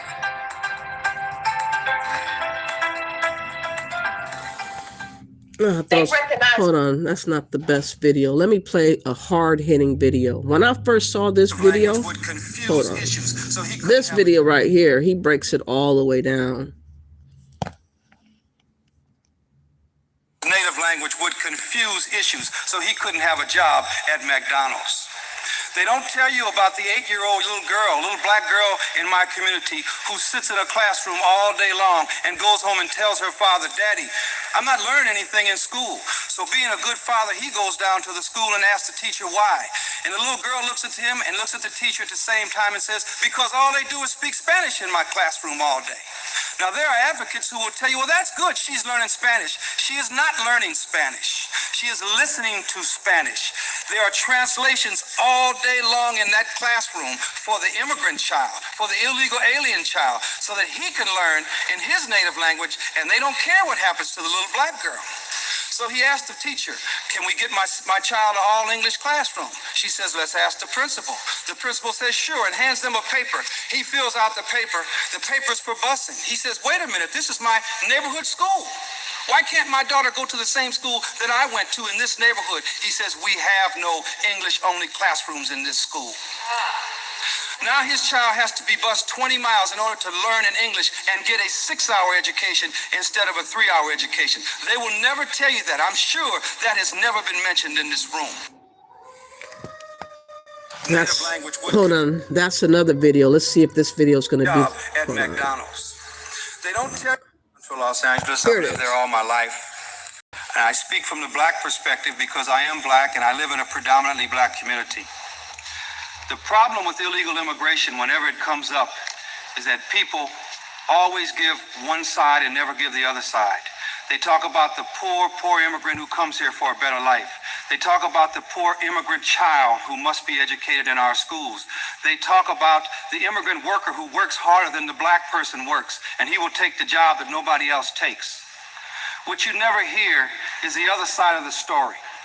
You never hear that every time that illegal alien comes here, he displaces somebody else. That side is never mentioned.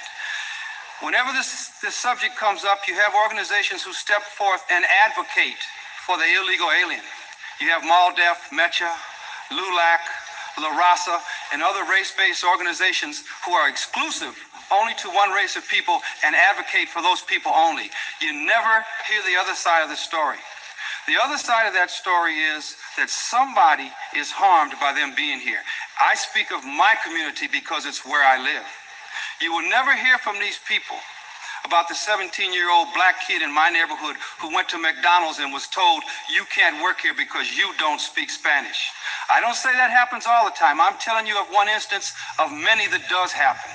He was told that he couldn't work there because in the kitchen there would be confusion because most of the workers there were Hispanic and only spoke Spanish in the kitchen, and his English, his native language, would. From Los Angeles, I've lived there all my life.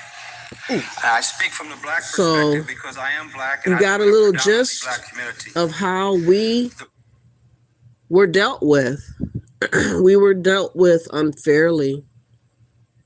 They were given preferential treatment over American blacks. And they took over purposely with the help, I believe, of Democrats to bring about this Immigration Act of 1965. Made it harder for education, made it harder for housing, made it harder for employment, just made it hard.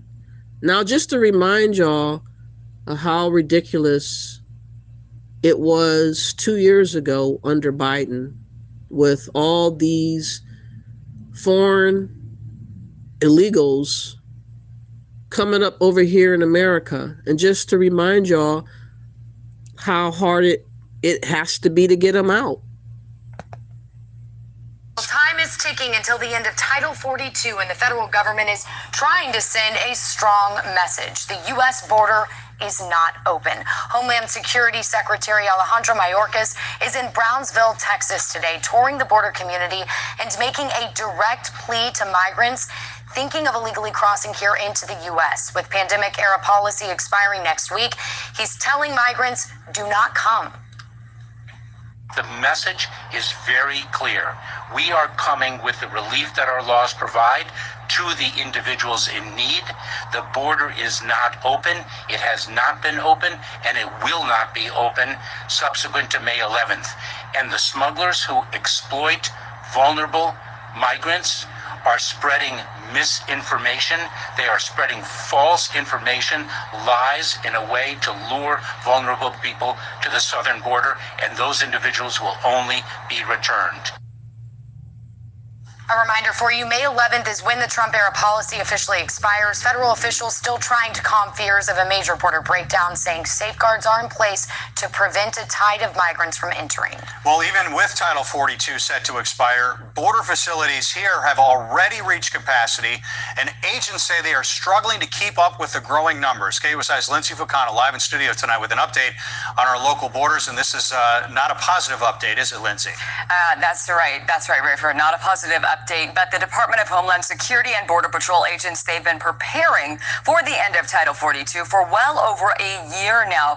They are expecting some 10,000 migrants in total to enter the U.S. illegally on May 11th. That's when Title 42 expires. Now, after that, they're expecting that number, that 10,000 migrants, well, they are expecting to deal with that number on a daily basis. Now, all 7 of our detention centers, they are at full capacity. Agents are seeing migrants not just from Mexico, but from more than 160 countries.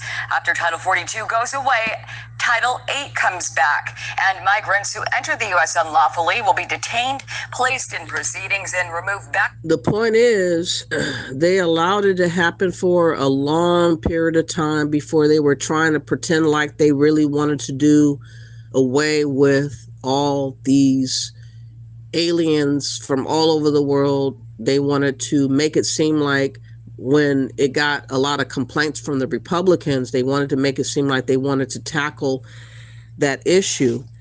But I want y'all now to see the fact that the Immigration Act of 1965, Miller, what's his first name? Stephen Miller, I think.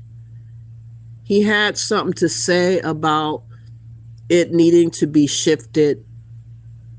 And I want you guys to hear. Excuse me. Please hit the like button. Deputy Chief of Staff for Policy, Stephen Miller. Stephen, great to see you.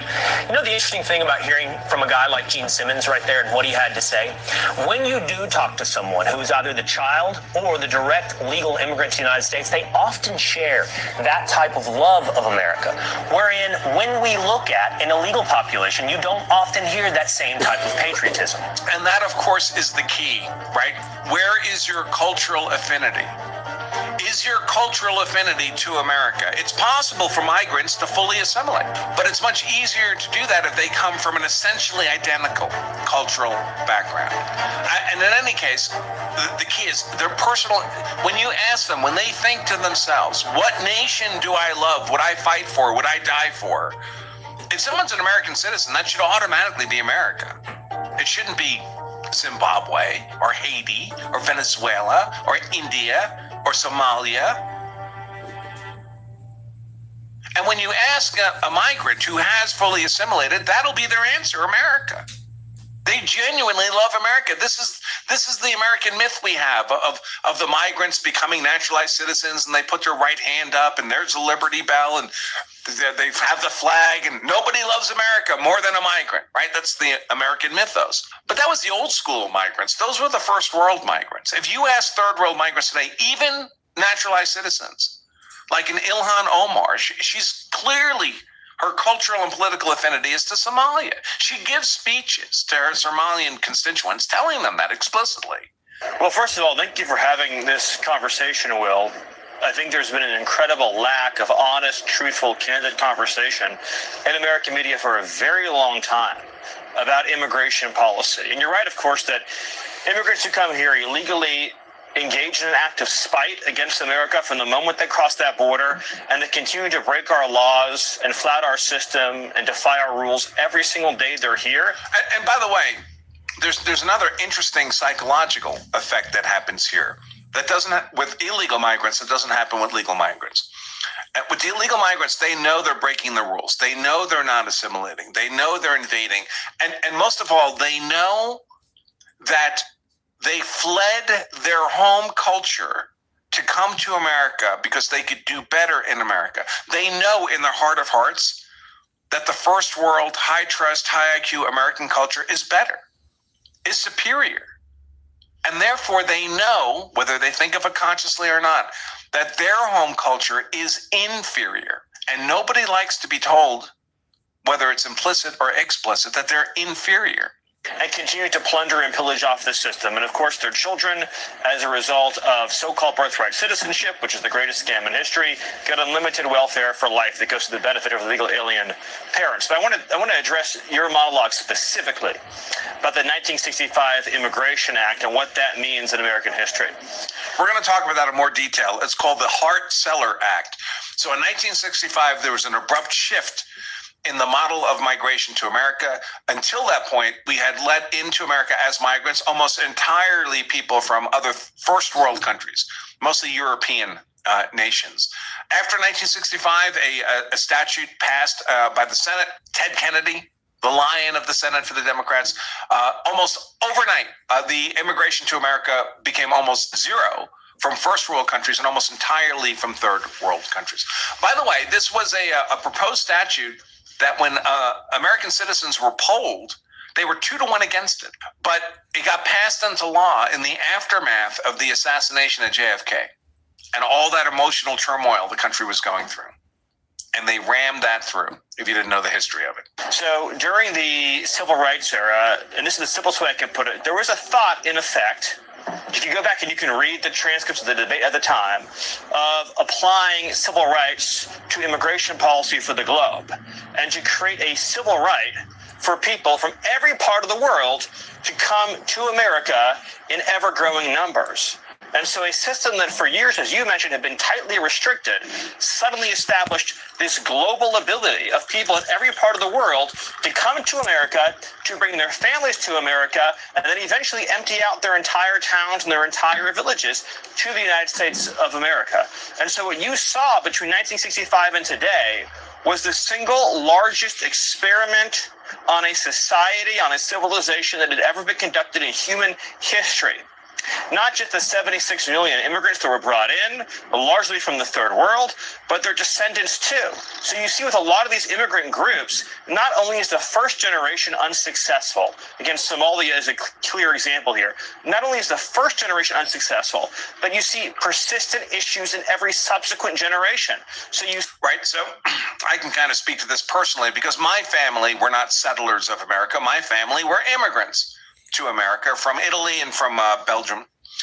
And and in my lifetime. So I knew my grandparents.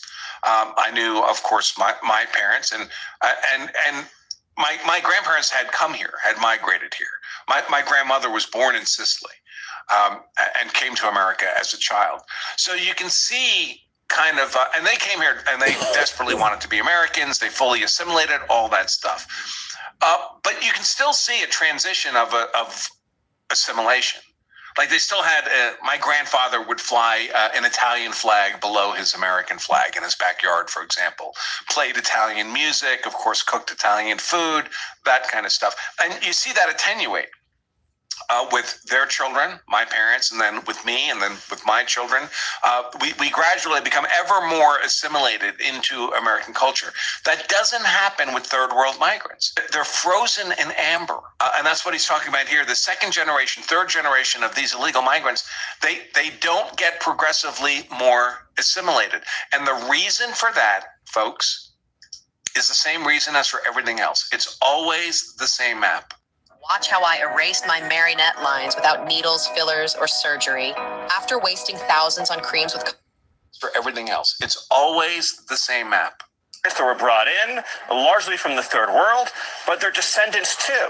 So you see with a lot of these immigrant groups, not only is the first generation unsuccessful, again, Somalia is a clear example here, not only is the first generation unsuccessful, but you see persistent issues in every subsequent generation.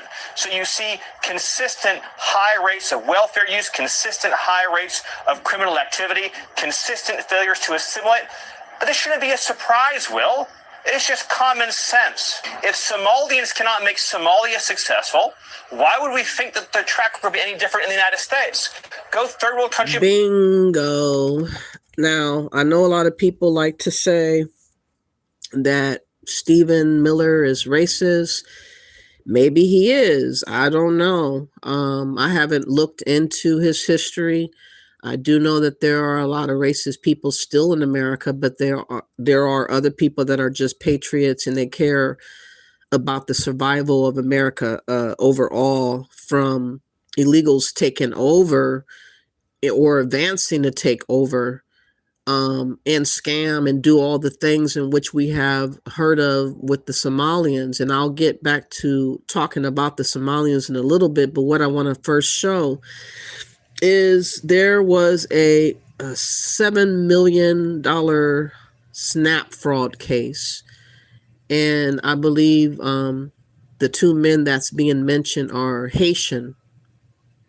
And they're going to talk about that. But again, they come with elaborate schemes and scams.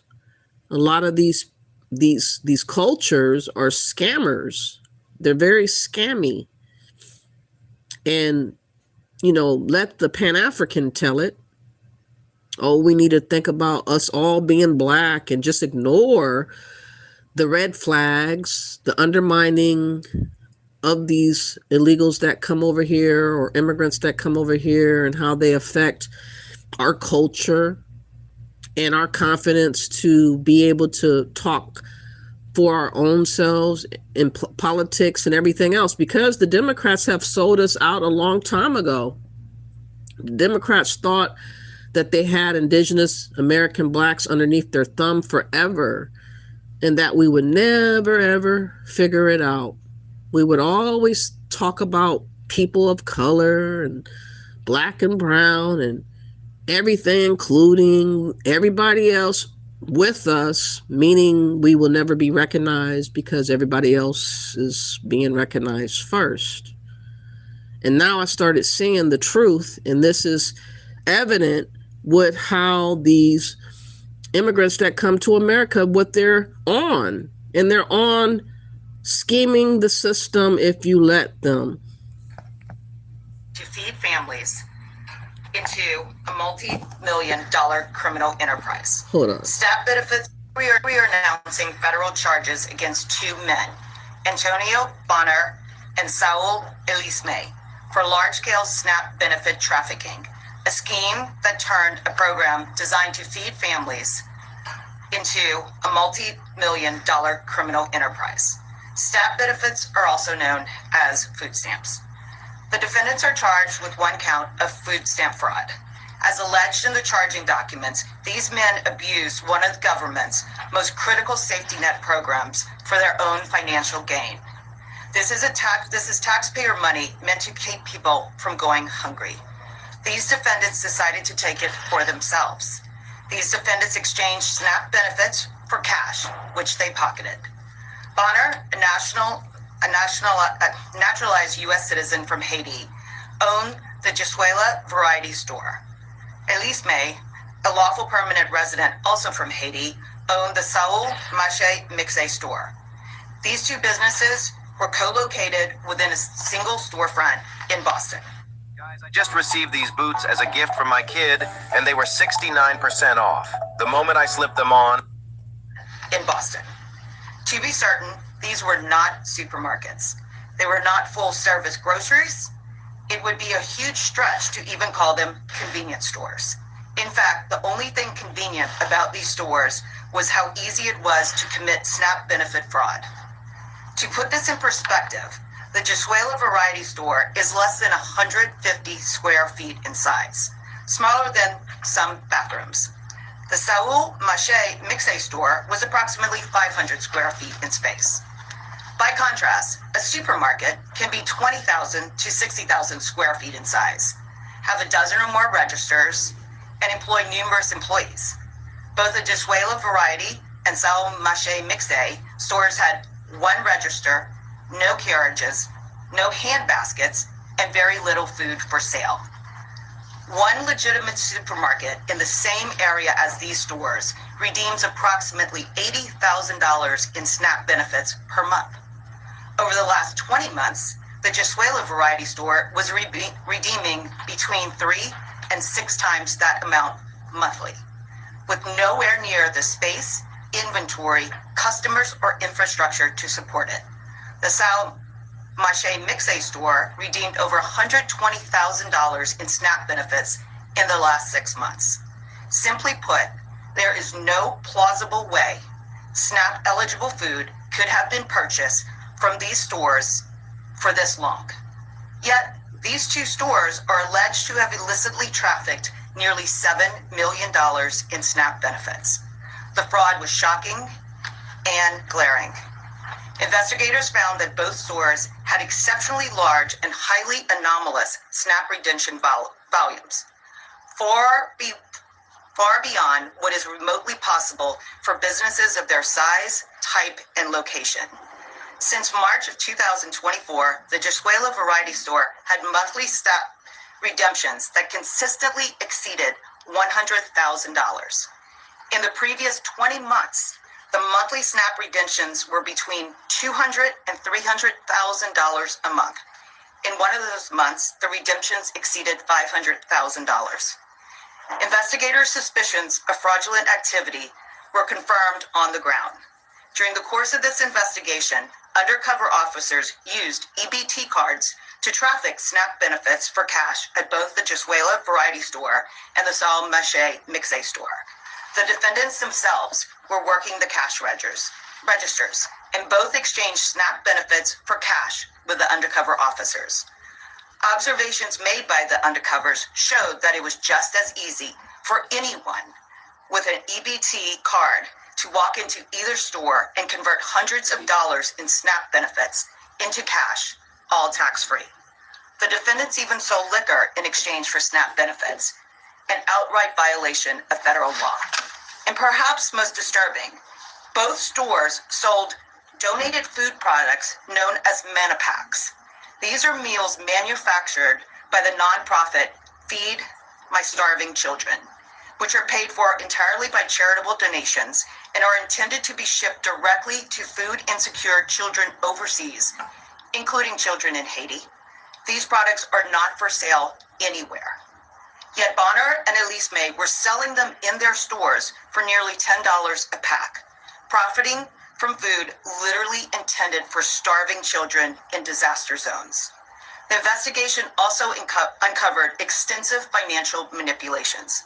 Because the stores had little legitimate inventory and almost no lawful income, the defendants relied almost entirely on USDA-funded SNAP redemptions. To conceal their fraud, They used numerous bank accounts to transfer the SNAP benefits around between the accounts they controlled to create the illusion of a legitimate business activity. They also funded certificates of deposits and hundreds of thousands of dollars in cash withdrawals to keep enough cash on hand to pay out their customers. What we're missing from the financial records were the things you would expect in any real grocery store, such as charges for wholesale invoices or large purchases for food inventory. Instead, the accounts reflected round-trip transactions, cash movements, and internal transfers to launder the SNAP proceeds. This case exposes a serious breakdown in oversight. Bonner's greed and fraud had no limits. Despite redeeming millions in SNAP benefits through his store, Bonner fraudulently obtained his own EBT card. The court documents indicate that between 2022 and the present, he cashed himself out for over $10,000 in SNAP benefits. In 2025, all of those redemptions were through the Josuela Variety Store. It appears that the Massachusetts Department of Transitional Assistance conducted virtually no diligence when reviewing his application. It failed. But it feels like they knew exactly what they were doing. Somebody was coaching them. Somebody was telling them what to do and how to do it.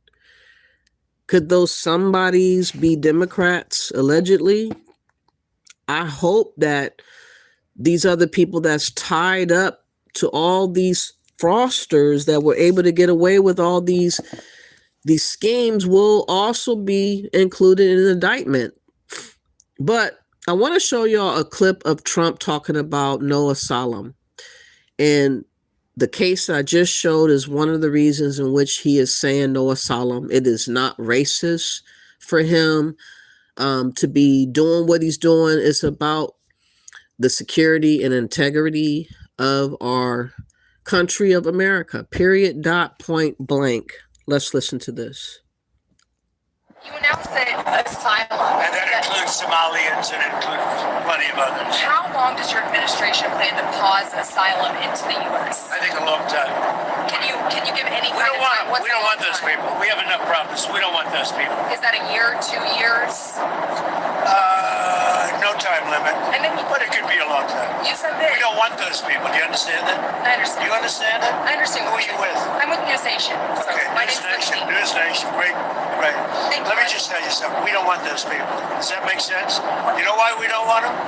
Because many have been no good and they shouldn't be in our country. What do you mean by those people? Can you The people from different countries that are not friendly to us and countries that are out of control themselves.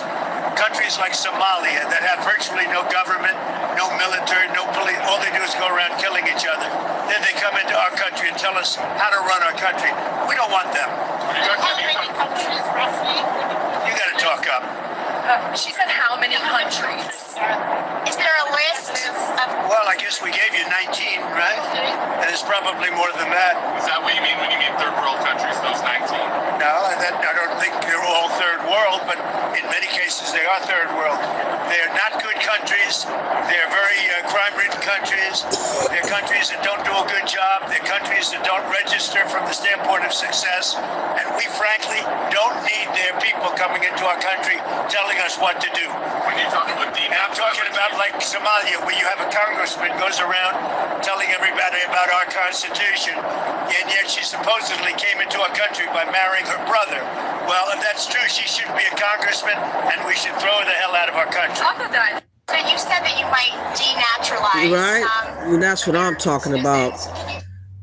That's what I am talking about. And he is definitely showcasing all these issues that we are having.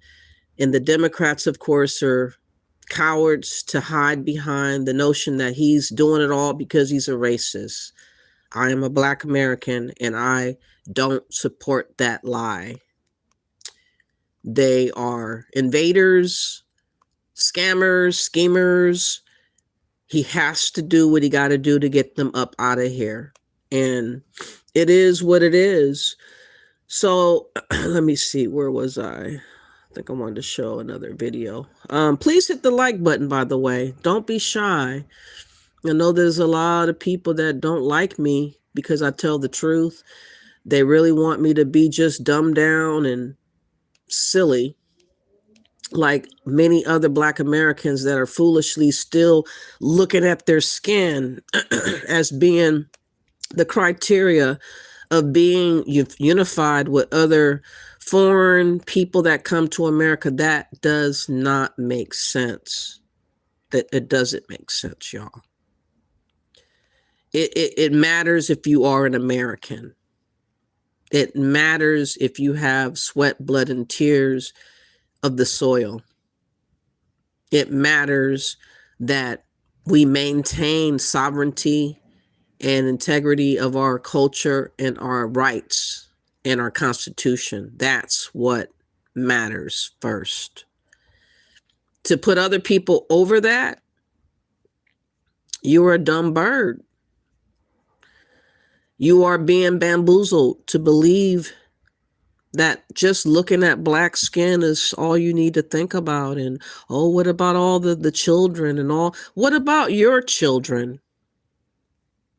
When people were being hemmed up for weed and crack and cocaine and whatnot in the 80s, and many of Black families got broken up and people went to jail, there was no outcry about all the jailings and people being separated from their father and mother and all these different things that went and affected the Black community. But suddenly I'm supposed to care about everybody else's children and their human rights and all this type of crap when they came over here illegally, when they bogarted and bum rushed the Black Americans, communities. I'm supposed to just be like, oh, they got dark skin like I do. Oh, look, we both Black. Oh, this one, he got a tinge of brown. Oh, he speak another language, but he a minority. Oh, we all the same. You are a dumb bird if you are with the mindset of that bullshit. Our lineage cannot survive being that dumb. Trump is being bold to protect our lineage here, even from ourselves.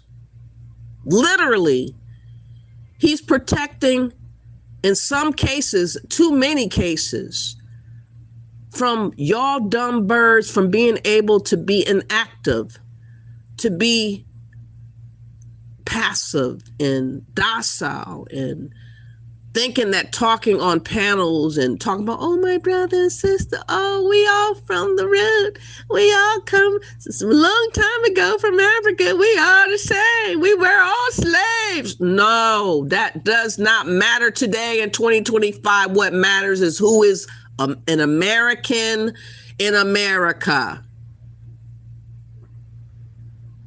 That's what matters.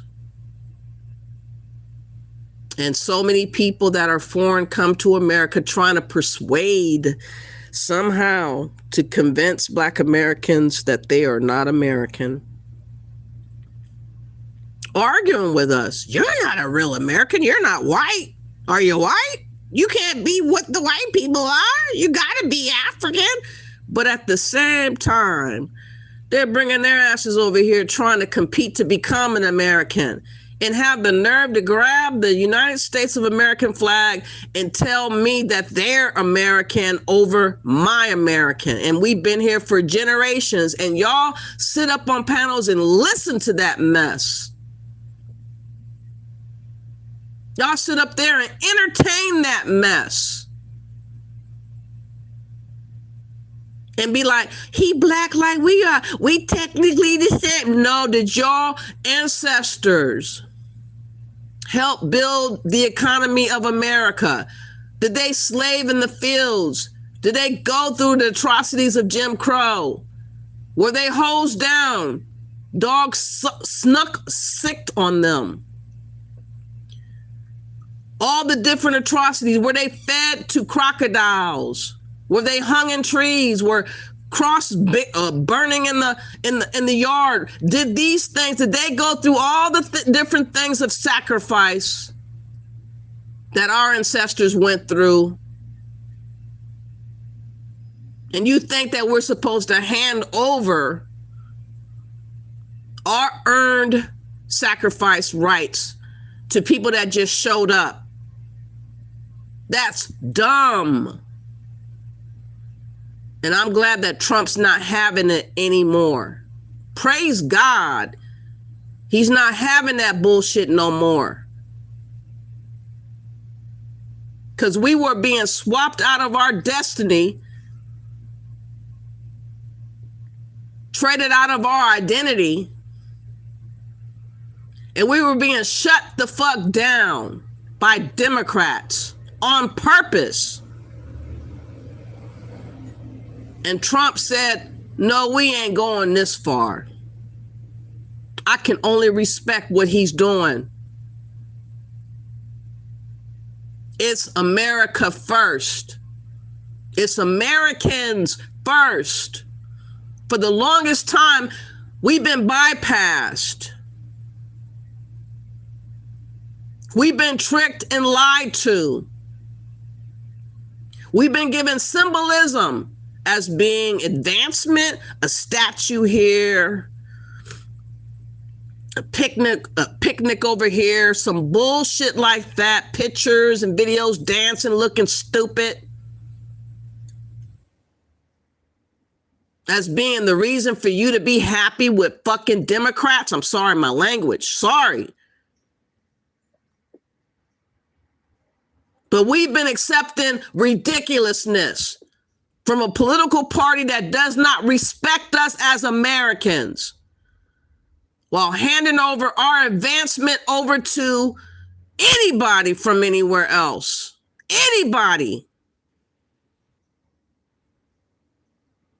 And some of you grown men that claim to be men like Colin Nation, that would sit up on a panel and act like these illegals and immigrants deserve to get what they get over us. Shame on your stupid ass. You are an embarrassment as a man. That's why nobody will follow you anywhere, because you would have us follow you to an open desert to be unalived. And Trump is doing something for real. He's not talking about it. He's not preaching about it. He's making decisions for real. That's going to help us in the long term. And that's what I freaking care about.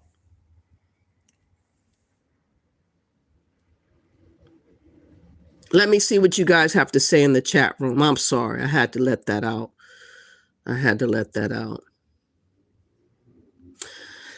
So, Sister Carmen Prez, how are you doing? You said SNAP is a step up from the elderly. Come on, my God. Okay. And some people will not let you go for a dime, she says. This has probably been going on for 30 to 40 years. I think so, man, Sister Carmen. I think it's been rigged for a very, very long time. And they've been scamming the system diligently. And these Democrats, think about it.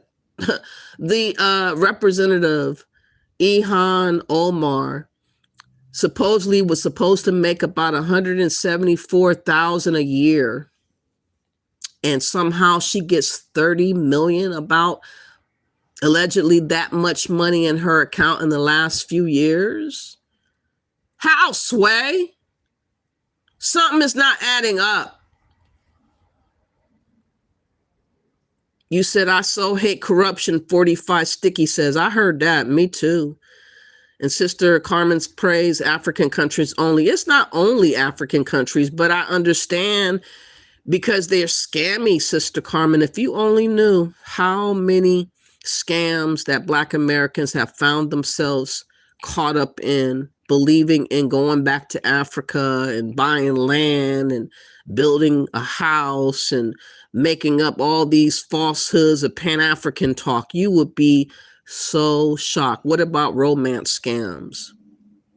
All over the place. Nigerians everywhere, Ghanaians and all kinds of people be targeting us online to do romance scams. All kinds of stuff come our way to pickpocket us.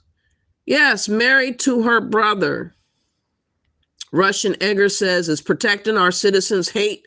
I think it's love for our people. Exactly, Russell Hager. It's exactly protecting the citizens. We've been forgotten for a long time. And I think that you, as a white American, would recognize that even y'all, in some regards, have been bypassed. A lot of job opportunities and other potential prospects have been like dissolved away and given over. I mean, think about how hard Mayor Brandon, what's his name, Johnson has been in Chicago.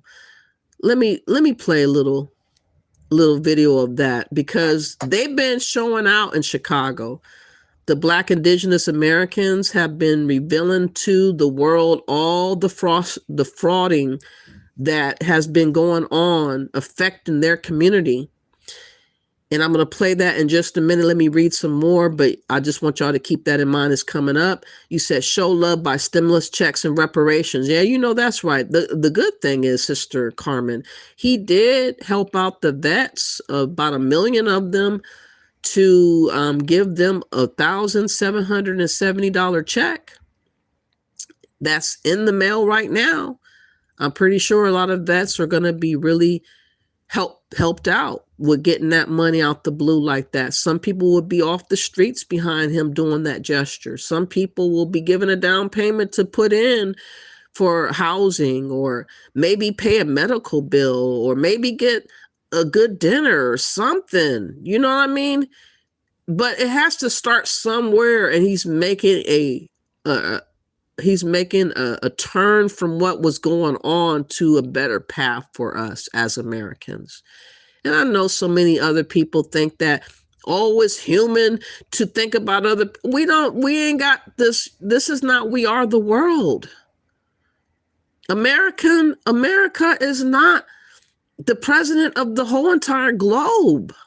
We've been acting like we are the country of the world to like be over and reign supreme and take care of everybody. We've been making it easier for these other countries to be complicit and sit on their hands and not strategize and think about doing new things that they never thought to do, because we keep coming in and giving them $1 billion here and, you know, 200 billion there and all these other things, and bringing their nationals to America to make up for what they're not doing over there. And it just makes it a big looped hole of being inadequate and lazy and indecisive, and making up excuses as to why they keep being stuck on the same level after all this time. At some point,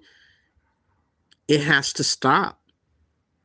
At some point, these neighboring countries need to unify, like in Africa, and be about that Pan-African garbled talk that they keep spewing. They can't keep running to us talking about Pan-Africanism, and you don't have no semblance of examples of it on your soil of the continent of Africa.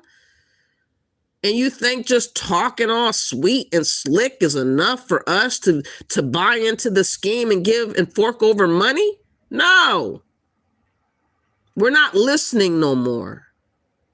So build up Africa, build up Haiti, build up Jamaica, build up all these other countries, Venezuela, build up Panama or South America, whatever, wherever you are, wherever you came from, build it up. Winterland Boy says, you think Trump gives a ish about you? You're living in fantasy world of kissing Trump's backside. I'm not kissing his backside. I know what he's doing that was totally destructive to my community, Winterland Boy. I know that we were being literally replaced. I know that we were competing with people that shouldn't even be here, that shouldn't have rights over my rights. That's what I know. You said I'm not paying no one reparations. I mean, if that's what you believe, but you pay for Ukraine, you pay for Israel, you paid for, what was it, 40 billion to be given over to, what's that country? I can't think of the country. It starts with an A.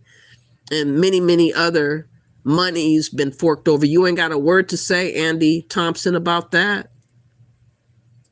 But you want to bring up reparations, but you probably are not a settler of America. You probably immigrated here as usual off the blood, sweat, and tears of my ancestor. You said they were by Democrats. What was by Democrats? You said, keep it safe, y'all. Thank God the wind can't lie. Okay.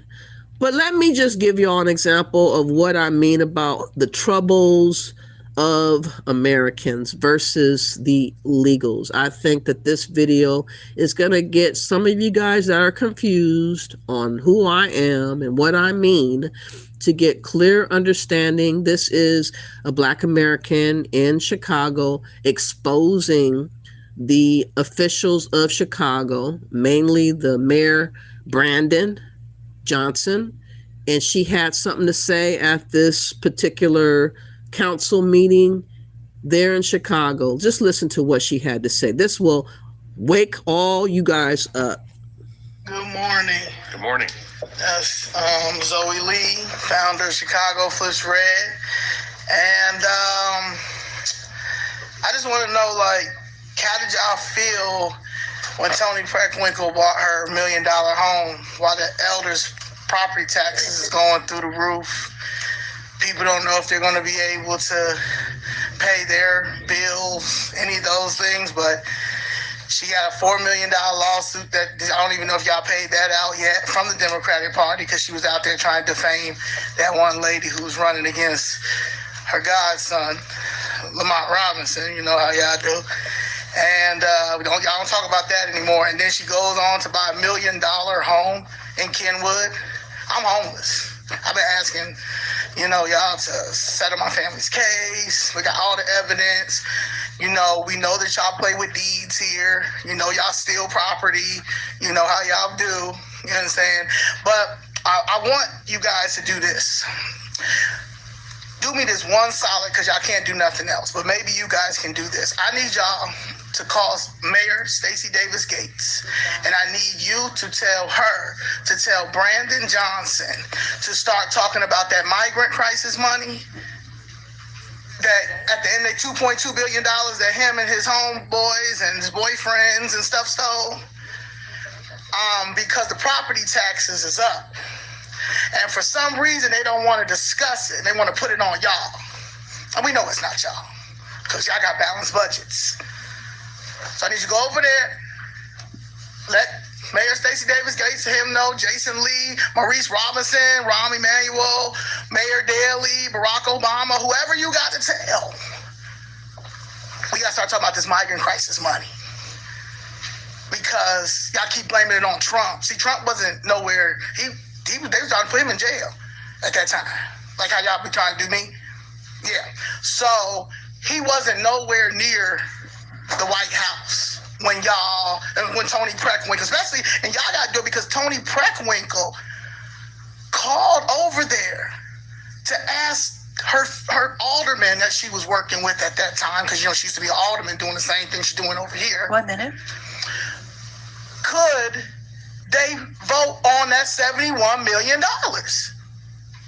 April 20th, 2024. So tell her when her $1 million home in Kenwood, call over there and tell them to start talking about that migrant crisis money. Thank you. Next speaker. I mean, about $220 million set aside for migrants, set aside for people that bogarted and took over, invaded America. And this so-called, I don't know if he's a Black American, he may be Haitian, but he is not having allegiance to America and its sovereignty and protection and safety, nothing.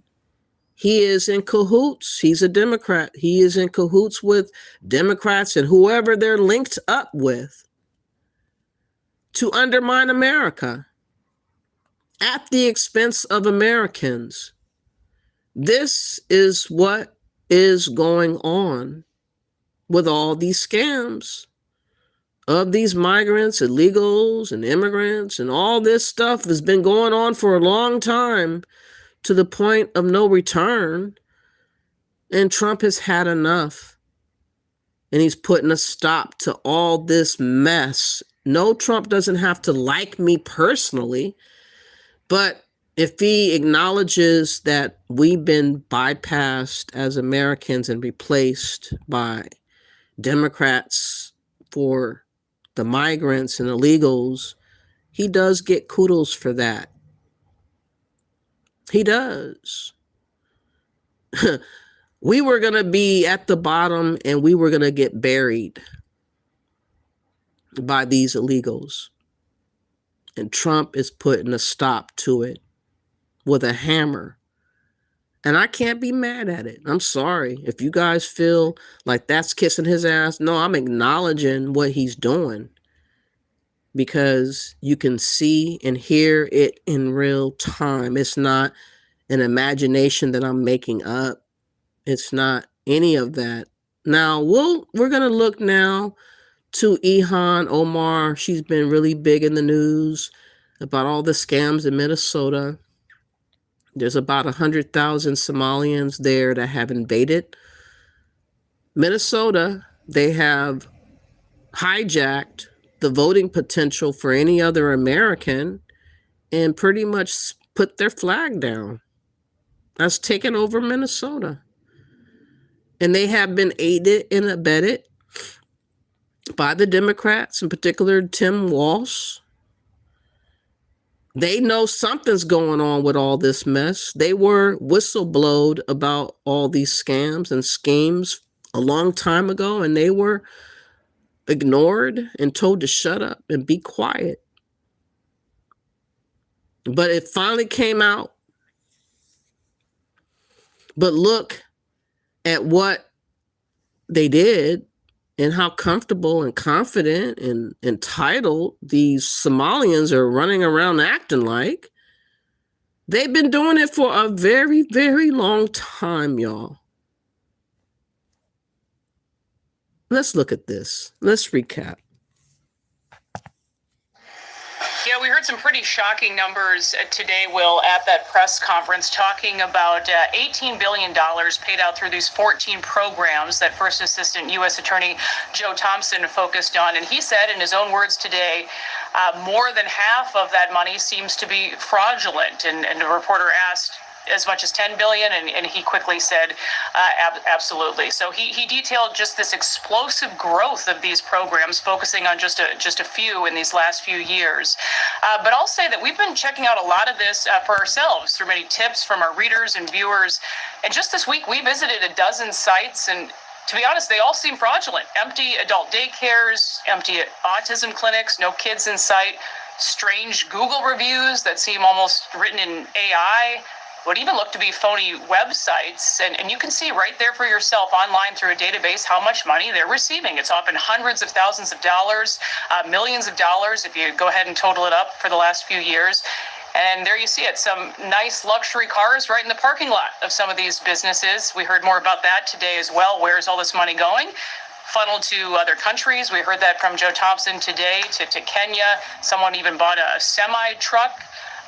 Expensive homes, international travel, you name it, that's where this money has gone. But really just eye-popping to see those numbers today in that press conference, Will. Imagine if the money meant to heal their community was stolen and used. Again, Somalia has a lot of explaining to do. They got a lot of nerve. But let me show y'all how ridiculous the Somalians have become, how they are entitled and they think that they are more American than the Americans that have been here for centuries. Let them tell it. Let Ilhan Omar tell it. The 14th Amendment was meant for her and her people 3,000 years ago. Like they've been here all along. That other people, such as my folks that labored and were enslaved and everything, it was all meant for them. We were working hard for them. So take a look, listen to this guy has gone viral. A lot of people are talking about how ridiculous this dude is in real time to be online bragging about being a freeloader in Minnesota. You can't make this mess up. You work all day, you don't got shit. Thank you for working so hard so I can be home all day, free. I can use my EBT. Go to work for me, white girl. Yeah, go to work for me, you animals. Work for me. Yeah, you work for me. And the U.S. government they work for me. All of you work for me. Now go to work. Pay them taxes. Take care of me and my people. All right? This is my land. I control this place. This is my reality. You all gonna be enchained. I'm gonna lock all you. And this is exactly the kind of people ICE is taking down. Minneapolis tells a story a lot of people don't want to hear. This was a targeted ICE vehicle stop. Not a raid, not a sweep. 2 individuals, specific operation. Then the chaos starts. A crowd swarms federal agents. Tensions explode. Windows are shattered. At that moment, control is slipping, so agents pull the driver and passenger out. That's not aggression, that's containment. Let's be real. When federal officers are surrounded, blocked, and confronted, hesitation isn't an option.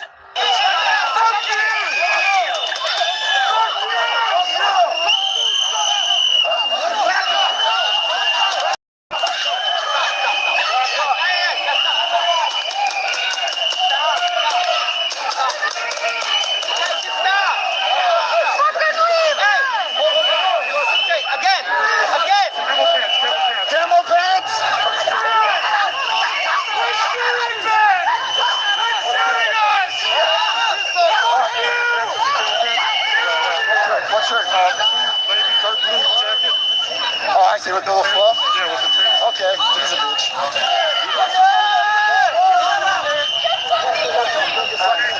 You guys get out of here. You guys get out of here. You see a woman taken to the ground, pinned face down in the snow. Tasers are deployed. Tear gas follows as the crowd presses in. Protesters throw snowballs, and people downplay that. But in an already volatile scene, that's escalation, not peaceful protest. Minneapolis Police Chief Brian O'Hara criticizes ICE, pointing to de-escalation training. Fine, local policing and federal enforcement operate under very different realities. The unsafe or questionable tactics by other agencies that are here. We have been training our officers for the last 5 years very, very intensely on de-escalation. But unfortunately, that is often not what we are seeing from other agencies in the city. Sanctuary policies have already done serious damage to the immigration process by offering safe refuge to people who entered the country illegally. And this conflict you see between federal and state authorities is coming out of it.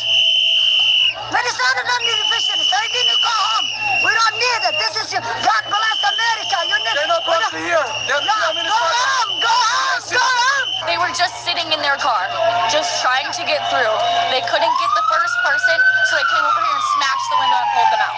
There was literally no reason. They were just sitting in. What she leaves out. Here is a Karen, a Democratic idiot, who is out here trying to back up people that have networks of scams and schemes. They have taken over Minnesota. And she has qualms. She makes it about them being victims. She makes it about their rights being tampered with. But our rights as Americans and our safety, it doesn't matter to this liberal. It doesn't matter to these Democrats. They don't give a F because they've been paid off a long time ago to basically sell us out. That's how she can sit up here all pleasant and talk like Mary Poppins in your face and make it seem like the plights of all these other people around the globe somehow supersedes the rights and privileges of an American. Listen to her. Out is the truth. They're here illegally. The moment ICE steps in, they play the victim. Then they go online and mock the law-abiding, tax-paying Americans who actually do things the right way. Freeloader. I get everything for free while you work 50 hours a week. Ha ha, boo boo. Your favorite Somalian freeloader. Hey, thank you for your tax dollar. I'm eating really good. Thank you for taking care of me. I love you, Americans. You've been such a hospitality. Not hostility. You show us hospitality. That's good. Because of your tax dollar, I get to eat 5 times a day. Before, it was 80 cents. They used to send us back in Africa, 80 cents. Now, I get this EBT card loaded each month with 400 to 500. The freeloader, your favorite freeloader. I'm enjoying myself. Even violence. Operation Metro Surge is the latest ICE enforcement push in Minnesota. The Department of Homeland Security says over the last 2 weeks, they've arrested 400 people, including, they say, pedophiles, rapists, and violent thugs. It is true that there's a sprawling multi-million-dollar fraud investigation of a COVID-era fund and that dozens of Somali Americans have been charged. Protesters are urged to stick to the law, but in this crowd, some appeared to step over the line. An ICE spokesperson told us their officers sustained injuries and that they had objects and death threats hurled at them. Federal authorities raided the offices of the Somali-owned Ultimate Home Health as part of an investigation into a massive Minnesota Medicaid fraud scheme. Prosecutors allege that individuals connected to the operation stole hundreds of millions of dollars from taxpayers. Will the stress of the holidays get the better of you? Do you suffer from pain, sore muscles, or need to relieve? You got a plate up front? What's going on?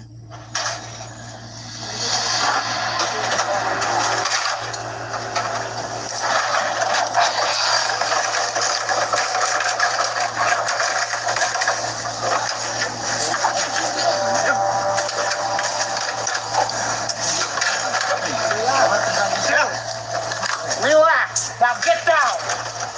Down. You down now.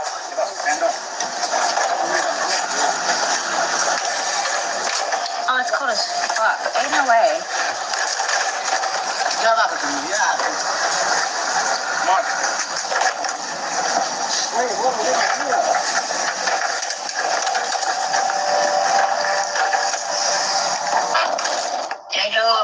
Look at this. Oh, that's a shame. Oh my God. What have I done to you? Stop pushing me cold. I don't have it on me. I have a picture of it. What you're seeing here is the full picture, not the clipped version going viral. FBI is crazy. An illegal roofing crew is detained. The woman stalking and interfering with agents is detained. And the homeowner who hired them, also detained. Now watch closely. The so-called victim video that gets posted online conveniently cuts out what happened seconds before the handcuffs went on. This wasn't random. This wasn't targeting. This was enforcement. Nice try spinning it. And credit where it's due. Solid work by our federal agents. No, excuse me, that's a woman. Where's the lady officer? Get the lady officer. Get the lady officer. Turn around. Hands against the tree. For what? What are you arresting me for? Why? Because. Why are you touching me? What have I done to you? Come back. Come back. Hey, okay. Okay. No.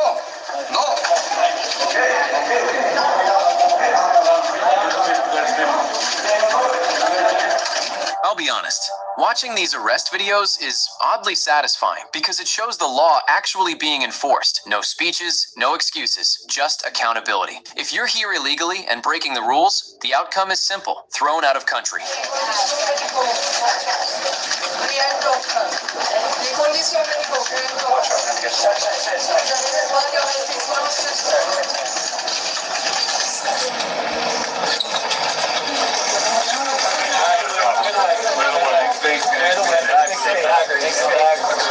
should be ashamed of yourself. You should be ashamed of yourself.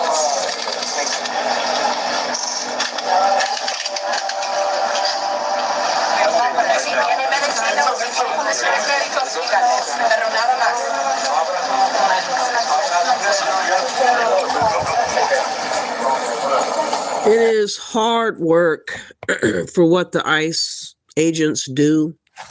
They put their life on the line. Man, and at any moment, some nut job could be out there with a gun trying to make an example out of them. You know, it's, I got this nutty bar in the chat room right now talking about you are full lies about the person protests. Where I lie at? You claim that I am not in any way threatened by the woman who was dragged out onto the road at Jazz without probable cause. Look, if she's here illegally and she got hemmed up, she had an opportunity before getting hemmed up to simply contact Trump to be self-deported and to get $1,000 to go. If they made an accident, you know, then that needs to be discussed separate, but I don't know what person you're mentioning in the video, if that person was a citizen or not, but we're talking about illegals overall. We're talking about why Trump's doing what he's doing overall. Millions upon millions of illegals are already here, and they don't want to go. And they're doing everything they can to stay. And he's doing everything to change that ridiculousness around. Whether you like it or not, you can't respect it. I don't know what to tell you, but you are not loyal to America. You probably are not from America. You probably another immigrant who is trying to invade and take over America. That's why you're mad. That's why you're making nonsensical statements in the chat room. But I don't care. I really, truly don't care. Now, let me see. There was another video I wanted to show. It's hard, though. Let me see.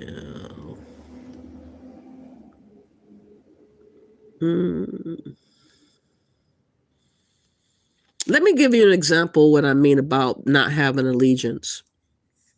There was a Somalian officer, a policeman, busted talking about he's here for working pretty much for the Somalians and all that type of talk. He doesn't even want to honor what he took on the role of a police officer when they give allegiance and pledge to protect the community at large. Let me just play this. My throat is kind of wigging out because I have a cold, but let me go back. Oops, hold on. Let me just play this real quick. Please hit the like button. Please share and subscribe. It was Friday, Rob. A Somalian officer in Minnesota, Pat, told the Somali community, and I'm quoting him, as Somalian police officers, we work for you.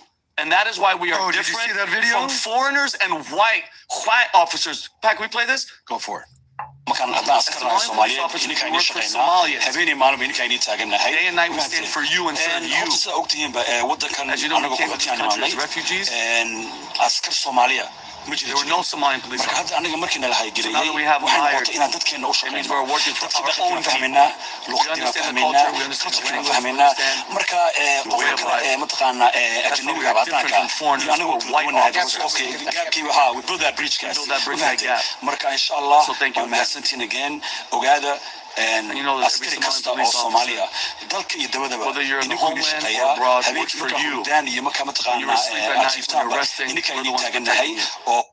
recently, I think it was Friday, Rob, a Somalian officer. Again, he is an officer of all, supposedly, but he's hyphenating or highlighting who he is here to protect. And he's only here to protect Somalians. He's carving out from his role as an officer to declare what he's protecting and whom he's concerned about as a police officer, and be bold to tell that bullshit live. That's what I mean about them feeling entitled, feeling emboldened to be disrespectful. They got comfortable, they got confident, they were protected by the Democrats, and they've been showing their ass ever since. They've been showing their ass. Let me see.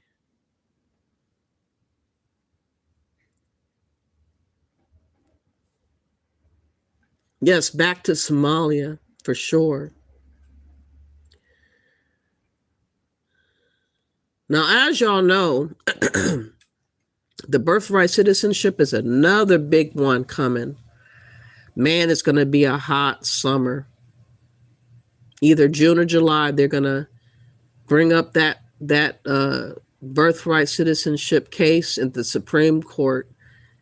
And I pray that it goes the way in which Trump is doing, because, again, it has been hustled and manipulated and applied to illegals or immigrants to come and take over the birthright citizenship that was meant for Black Americans. Go figure. It was meant for our struggle and fight, and they just hijacked our shit, our inheritance, our birthright, and applied it to illegals and immigrants. And Trump is trying to put a halt to the scams of these immigrants that come. Let's talk about that real quick. I still don't understand how, if you come to this country illegally, then you're not under you have not sort of complied with our laws, and therefore the same way that a diplomat's kid, if born here, isn't a citizen, if you're not in the country legally, then I don't see why we reward someone with citizenship. No, you have a good point. First of all, birthright citizenship is a dumb idea. You know, the framers of the Constitution were smart, but everything they put in the Constitution wasn't smart. For example, they say you get in the federal court if you have a lawsuit involving a lot of money, and then they gave a figure, $20. That was one of the dumbest things the Constitution writer could ever do, $20. Didn't even say inflation. It just said $20. That's a dumb thing to do. I think birthright citizenship is a dumb thing to do. If you're a tourist and you've come to the country in your 7th month and you become and you give birth and then leave the country the day later and have no connection to the country, the person shouldn't be a citizen. And the Constitution, the 14th Amendment, does say, and subject to the jurisdiction thereof. And so Congress can pass laws saying that a person who is born illegally to illegal parents and is in the country only a few days is not subject to the jurisdiction. The problem is Congress hasn't really done that except in a few limited cases. And so what the Supreme Court may do in the case is say that birthright citizenship does not guarantee citizenship just on the basis of birth, but subject to the jurisdiction.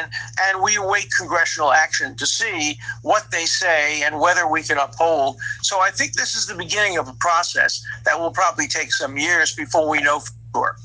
You know what's so funny is at the beginning of this, and this is what I love about so much of the dialogue these days, is when President Trump first questioned the validity of birthright citizenship, every media pundit personality said that he was off his rocker, it was insane, like it's settled law. And yet here we are, the Supreme Court of the United States taking up this, which I think is a very obvious question. But it's just so funny how when Trump does it, everyone goes, it's settled law, it can't possibly. And here we are literally having the court adjudicate this. Well, constitutional law in most law schools in the United States is based on who's president. And you get many, many scholars who come to take, for example, the issue of whether a president can run for a 3rd term. You know, it's the Constitution is very unclear on that. I have a new book out. it'll be out in January, called "Can Trump Run for a Third Term?" And whoa! That's a big headline. I joked you already had but it's coming out, and it'll be ready soon. And it's basically the 22nd Amendment is very ambiguous. There were 3 prior proposals in the 22nd Amendment. One said a person who's run twice can't run. A person who's run twice can't serve, act, or hold the office. All of those were rejected. And instead, the 21st Amendment, Second Amendment, just says a person can't be elected. So if you had a situation, one of the hypotheticals I do in my book is, and I'll come on your show when the book comes out. It'll be out in a month and a half or so. But if, for example, you get a situation where there is a terrorist attack in the United States, we're at war, and God forbid both the president and the vice president are assassinated on the same day, and the Secretary of State happens to be a former president, and both the Speaker and the President pro temp decide they're not suited to be president during a time of crisis, and the question comes up, could the Secretary of State, who is a former president, whether it be Clinton or whether it be Obama or whether it be Trump, could they serve the presidency for the rest of the term? The answer to that is probably yes, that he probably can serve. So that's a very, very, there are a lot, in my book, I present 3 or 4 hypotheticals. And the answer to some is yes, the answer to some is no. I do a completely nonpartisan, completely legal analysis of what the 22nd Amendment really means. And it's not what you think it is. But this is a perfect example of what I'm talking about. Hold on. So, like I said, the birthright citizenship, one of them said it's a bad idea, which it's a bad idea to extend it to other people that it was never applied to include. That's why it was made ridiculous. It was made for us, Black Americans, the ancestors of us, ones that were born here, that went through the atrocities of slavery. And somehow everything that's attached to us, ironically, is just given over to anybody else. And they have hijacked our destiny for a very, very long time upon our release as slaves. And the Democrats, I believe, have a heavy hand in all these progressive efforts to block us from realizing our American dream, to block us from having the American dream, and to just give it over to anybody else. And you can tell that the Somalians were highly favored by how the Democrats are running around trying to protect the Somalians with all these scams being realized. They're not even mad. In fact, there was a judge that was called out recently for doing away with the charge of some of this fraud that's going on. But let me show you the latest also with another scheme that was founded out, just to show you how bad off Minnesota really is. And I believe there are a lot of Democrats, if they really deeply dive in, they will discover many other people that were involved after all this time. Because it just doesn't make sense that it's been so indebted with all the scamming that's been going on and allowed to have happen. We are here to announce new charges in the ongoing investigations into fraud in state government programs, including the Housing Stabilization Services Medicaid program. Hold on for a minute, it's kind of low. Let me see if I can find a better video. Hold on. If you guys could, please hit that like button. I know there are a lot of people that are butthurt, thinking that they are deserving to have everything that we got as Americans, like they're entitled more than we are. It's really, really funny to me how people are running around acting like they are deserving of everything that America has. It suddenly belongs to them because they showed up. And people are playing dumb like they don't understand how disrespectful that is to Americans. That we're supposed to foot the bill for all these people to come up over here and we're not supposed to say nothing. We're supposed to just be quiet because they're human like we are. Give me a break. We're not playing those games. They are defrauding our country, and they should be dealt with and made an example out of so that this stuff does not continue. For real, for real. And people want to act like, well, he's not really talking about you. You're gaslighting me. You're gaslighting me. I'm not thinking about you. How about that part? We are here to announce new charges in the ongoing investigations into fraud in state government programs, including the Housing Stabilization Services Medicaid program and the EIDBI Autism Medicaid program. I also want to give an update as to the status of our investigations, which have become a matter of significant public concern both here and around the country. First, we're announcing charges against 5 new defendants in the investigation of fraud in the Housing Stabilization Services Medicaid program here in Minnesota. The first indictment, United States versus Hassan Ahmed Hussein and Ahmed Abdi Rashim Muhammad, involves the owners of Pristine Health LLC, a housing stabilization services company here in Minnesota.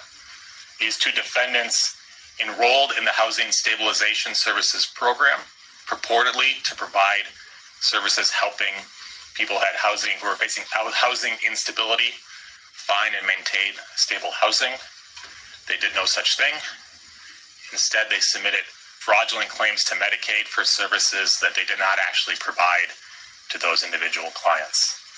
In all, they obtained more than $750,000 in Medicaid payments through their fraud scheme, much of which they used for pretty extensive international travel, including to London, Sydney, Australia, Istanbul, Turkey, Dubai, and several locations in Saudi Arabia. The second case being announced today is United States versus Camille Omar Salah, the owner of Safe Lodgings, Inc., another housing stabilization services company.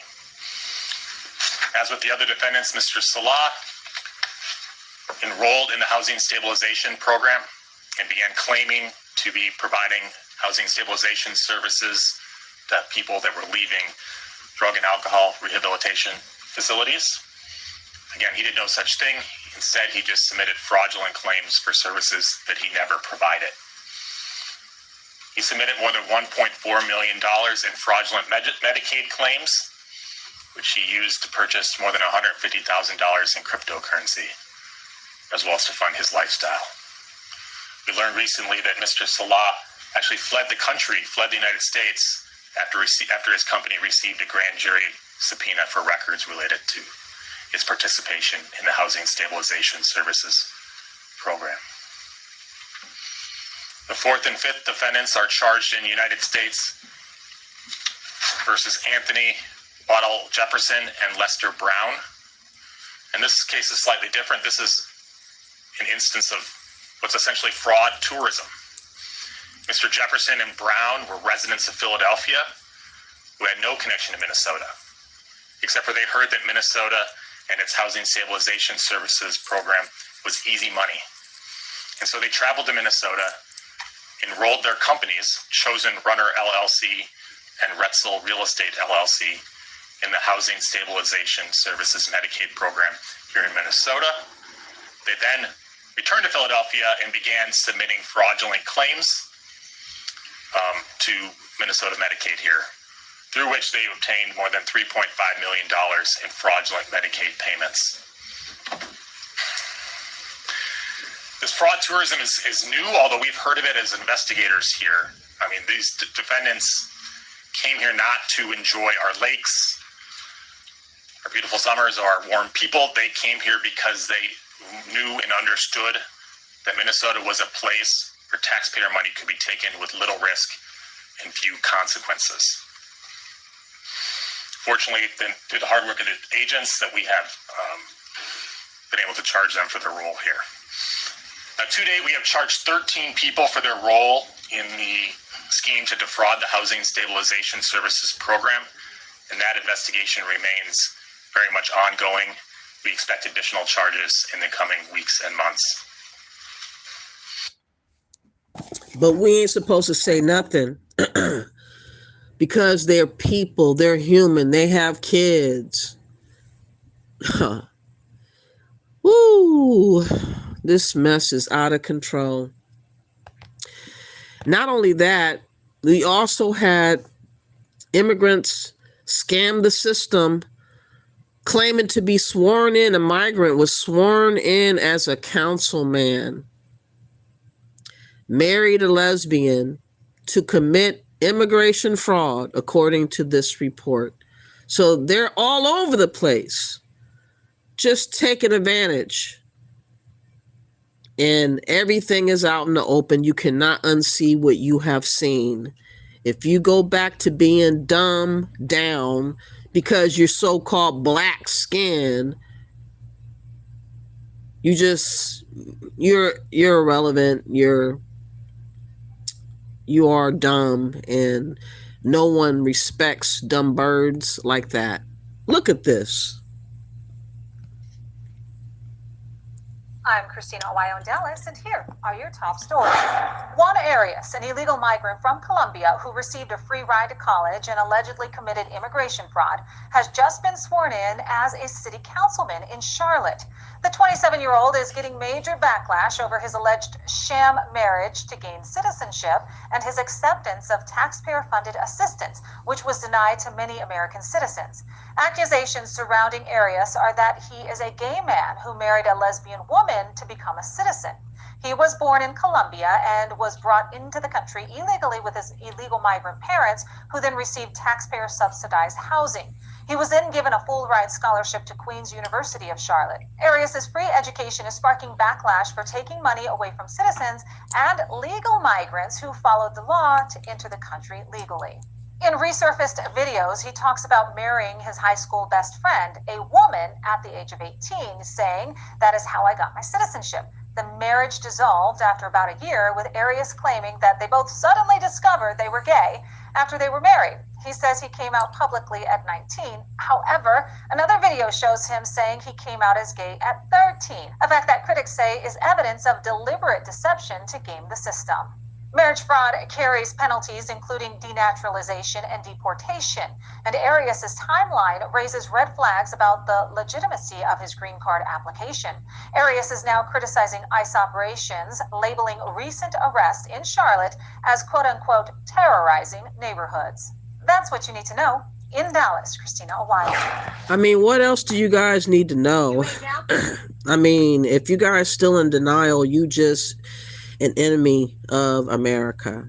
You more than likely are not a true American. You more than likely are an immigrant that just came over here because it was sweet and easy to do, and you are doing the most to take from Americans, and Trump is here to fix it, whether you like it or not. I suggest that people self-deport, get that $1,000, get that free ride home, and figure out what y'all gonna do when y'all get home. Now, let me just show you another entitled immigrant that really believes, and many of these immigrants that come here feel like she does, thinking that America owes them. And I mean, it's all over the place. It's everywhere. They don't have allegiance to America. They just want to get what they can get, and that is all. Thank y'all for being here. Let me see what you guys are saying before I go. I'm not a bro, Rodney. I have a cold, though. I have a cold. I'm a sister. But thank you for being here. Please hit that like button. I would greatly appreciate that. You said my visual feed is not working. Oh, no, it's me right now. I'm sorry about that. I wasn't really meant to do lives or anything. I'm just here because it's important for my people to know the truth instead of the propaganda that's being played out on social media about us being the fall guy and to be the sacrifice and to save the immigrants and, oh, you black skin, oh, you a minority, and all this other crap that they come with. I'm here to dispel that lie. As a black immigrant, let me be the first one to tell you, I'm not thanking America for shit. And I do mean that. When I engage in dialogue with people who are pro-America, whether they're black or white, they tend to have this assumption that because I'm an immigrant, I should be thankful for the opportunities I was given when I came to this country. The same country that has pillaged and stolen from many black countries all across the world. That same country. Y'all want me to be thankful. And you really said that. You should absolutely be thankful.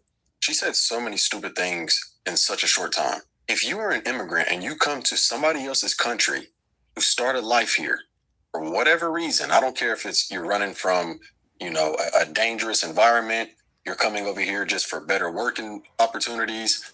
I don't care what it is. You should absolutely be grateful. 100%. Because that country did not have to let you in. They didn't. And why the fuck did you want to come over here in the first place? If we pillage other countries so much. And then on top of that, let's not talk about the fact that in Africa, the people who were pillaging the most are other Africans. Like, what are we talking about? But they don't want to talk about that because they want us to believe that we are all brothers and sisters. We all love one another. They just need to have us there to support and uplift and build the Africa that they want. The problem is I'm not from Africa. I don't have any family or ties over there in Africa. And if you don't want to do it, why do you expect me to want to do it first? Come on now. How about you get motivated and go fix up Africa first and prove to me why I would want to go there to visit in the first place? It's in shambles as far as I can tell, and it's just not worth the risk. It's not worth the spending of the money and the risk of being scammed and all the other atrocities that might happen trusting to go up over there. I don't want to do that, but wanted you guys to see that real quick clip of that lady that definitely believes that she's entitled to get whatever she can take. And that is the mindset of immigrants that come over here. They're not trying to join forces with anybody. They're trying to take over and build their own little something out of nothing and hoard it and take it back to their home country. They're not thinking about little old me and mine, but they definitely want to use all of us to advance their plight over us. And we're not supposed to point it out and say anything about that shit. I beg, I'm not going to be quiet about it. Now, for those that know that Tim Walz is the governor of Minnesota, and there's been calls lately for him to resign because of all these frauds that have happened on his watch there in Minnesota. And he is addressing the fraud accountability in this live. But I just want you guys to see how ridiculous Tim Walz is to explain away his role, to explain away the frauding that has been happening behind the Somalians, and how he's going to try to pretty much victimize everybody involved. Let's see what he has to say.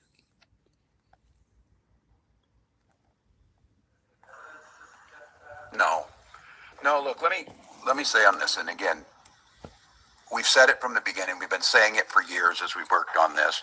If you commit fraud, you should go to prison. We need to figure out, and we've done it over time, and we're still work to be done to prevent it in the front end. It's speculating, and I've said since I've stood up here, we certainly know there'll be more arrests. Because I want to tell you a little bit on how this works yesterday, because there was a press conference. We're grateful. The U.S. Attorney's Office, I'm grateful for them. Their job is to build cases and prosecute folks and then put them in jail. That's what we do. But what they didn't tell you yesterday is that June, I was given the authority to stop payments. The ones that stood up there yesterday and the folks they were talking about on the housing stabilization grants, we stopped payment on them in July. and turned the case over to law enforcement to prosecute. They didn't come in here and find that. They didn't come in here and stop payments. They can't do that. But what they didn't tell you is we're partners in this. They didn't tell you because they don't tell us. And it's been very clear that this is being driven from D.C., and I acknowledge it. Again, you're going to hear this from me. You didn't hear it the other night in a presidential address. This is on my watch. I am accountable for this. And more importantly, I am the one that will fix it. They're not interested in that, so they throw about these numbers. Here's what I think to tell Minnesotans about the numbers. You should be equally outraged about $1 or whatever that number is. But they're using that number without the proof behind it. And our team here could break down what that looks like. They just said the entire program. Well, that is not the case. And this becomes problematic because we're already hearing it and we're very conscious to it. Those programs that the vast majority that are providing incredible services are now being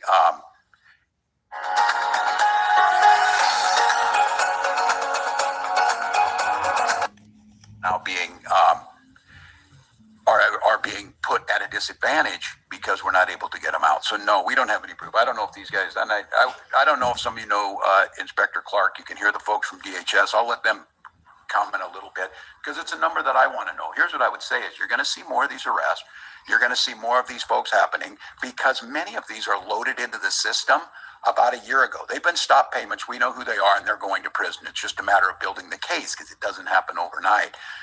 But to extrapolate what that number is for sensationalism or to make statements about it, it doesn't really help us. It doesn't get us to where we need. I just need their help to prosecute this. I need their help to help us get a realistic perception on this because the goal here is, by saying the entire thing is wrong, is to pull the very programs that provided this incredible care. That's their ultimate goal. So you'll hear a little on the details. Sure. John Connolly, Deputy K Director at the Department of Human Services. I think a couple of things are important here with respect to the number. We've seen evidence of tens of millions of dollars in fraud to this point. We don't have evidence in hand to suggest that we have $9 billion in fraud in these benefits over the last 7 years. And if there is evidence, we need it so that we can stop payment. That's a very alarming number. And so if there is evidence, credible allegations of fraud, we need that information to take action now. I think that's the first thing to say. A couple of other things that are important about these services and the figures out there. So of the 18 billion, 6 billion ran through a managed care organization. So that's one level of vetting that they are charged with doing in their contracts with us. In addition, 10 billion of that 18 billion is subject to electronic visit verification. And that basically means that a worker that goes to provide services in someone's home is basically indicating with a timestamp when they arrived, when they left, what service they provided, who they are, and who received the service. So that's another level of vetting.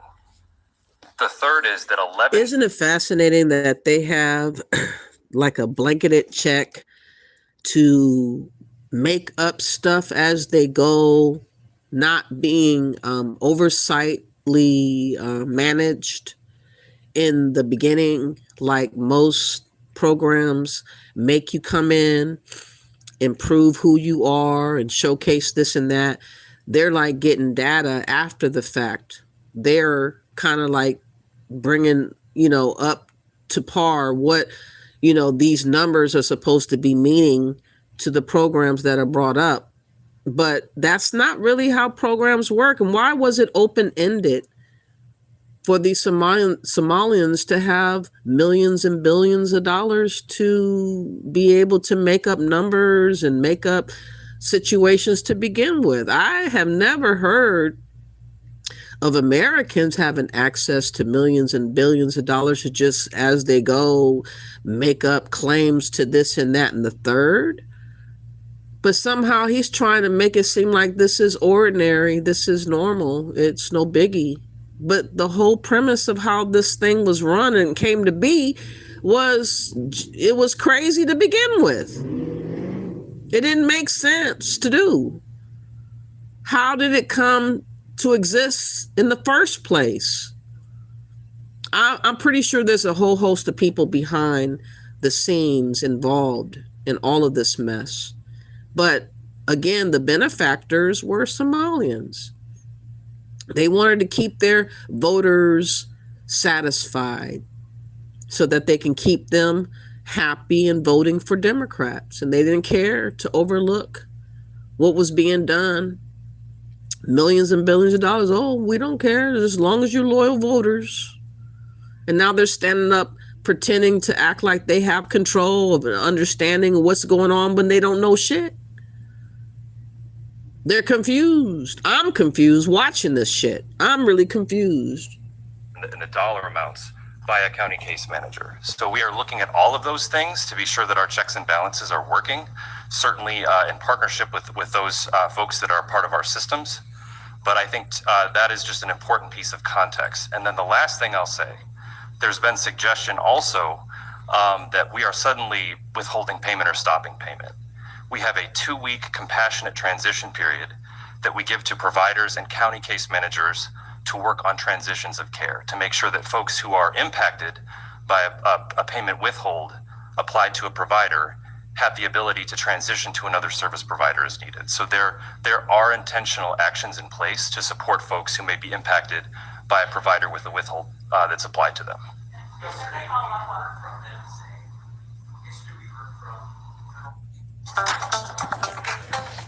Okay, so that was that. Let me see what you guys have to say in the chat room before I continue. I appreciate everybody for coming in. I wanted to showcase my support of Trump. I think that what he's doing will get stuff fixed in the long term. As to what we were doing prior to him fixing it was a bad situation for all Americans. And, you know, I call him the fixer. I think he called himself the fixer too.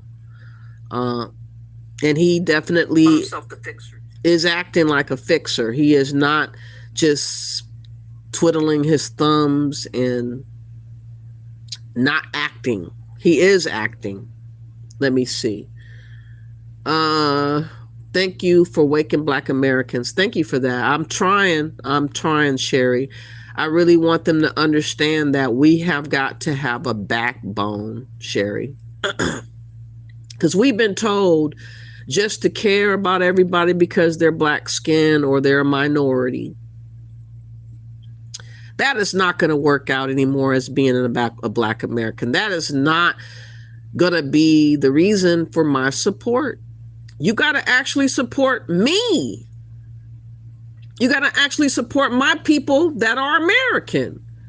All this other talk about a coalition, this and that, leave it where it is. I don't want it. You said anyone who speaks as much sense as you must continue her channel. Thank you for that. How are you doing, Braveheart? Thank you for being here. I really appreciate it. You said, what a loser, insanity. Jimmy says Omar had a hand in it. I do believe that if they keep digging, that she's going to be founded out. You said that's what Minnesotans look like. Not normally. And Jimmy says they were buying apartment buildings in Africa and sending it to Somalia. Wow. That's crazy. And you said you subscribe. Thank you, Braveheart. I really appreciate that. If you guys could, please do me a favor. I understand that I'm not flashy and I'm not very entertaining. I'm trying to be given the information to make the case for myself who supports Trump and making the case to show Trump in the right light. Because a lot of times people are trying to change the narrative to carve out their own propaganda of trying to say everything he does is all about being racist and all this type of stuff. We were far gone. We were too gone. We were toast. Just think if Kamala was made president, how far off we would have been right about now. We would have been a hot mess. But because of all of this, for those that don't know, the Omar lady, Ilhan Omar, potentially could get her citizenship stripped. It is possible that she could get it stripped. Let me give you this bit of information about what they're talking on. Please support by hitting that like Thank you in advance. What we have done in looking through the entire program of the federal student loan program, and we had found, and there was a large concentration of it in Minnesota, those universities where students were applying for federal loan, they were not required to show any kind of identification to prove who they were. That was Secretary of Education Linda McMahon, who joined National Report after calling for the resignation of Minnesota Governor Tim Walz, even as more allegations of fraud hit his state. That's right. Walz is under mounting scrutiny, as the investigations pile up. This education fraud scandal follows the massive fraud scandal committed largely by the Somali population that rocked the state. That's right. The U.S. Department of Agriculture is now ordering the state to recertify all of its SNAP recipients within the next 30 days, and that is not all. According to a new report, new indictments just dropped. So, two Philadelphia-based men are accused of traveling to Minneapolis after a friend told them the taxpayer-funded programs there presented a good opportunity to make some money. To discuss, let's bring in Principal Deputy Spokesperson at the State Department, Thomas. And they got 30 days to hand deliver that data to clear up who is who with all these monies that they are getting on EBT and all of that. And they are definitely going to get shut down if they don't deliver. But if they don't deliver, that just shows you they have a lot to hide. They have a lot to hide. Let me show y'all an old clip that I found very fascinating about Ilhan Omar. Maybe back in 2016, there were some Somalians that were busted trying to join ISIS, a terrorist group. And she wrote a letter to a lawyer to defend them not really being put in jail and whatnot. This is what we got going on, y'all. In 2016, she pleaded with a judge to show leniency to 9 Somalians in Minnesota who were charged for trying to join ISIS. That's Ilhan Omar. Did you know that? Say that again. In 2000, you know what? Let's have a reporter. Just go ahead, Rob. Go ahead. 2 days ago, but it seems Minnesota Representative-elect Ilhan Omar may have already made her first move as an elected official. In a letter signed November 8th, Omar asks a U.S. district judge for compassion when sentencing 9 Minnesota Somali American men convicted of trying to join the terrorist group ISIS.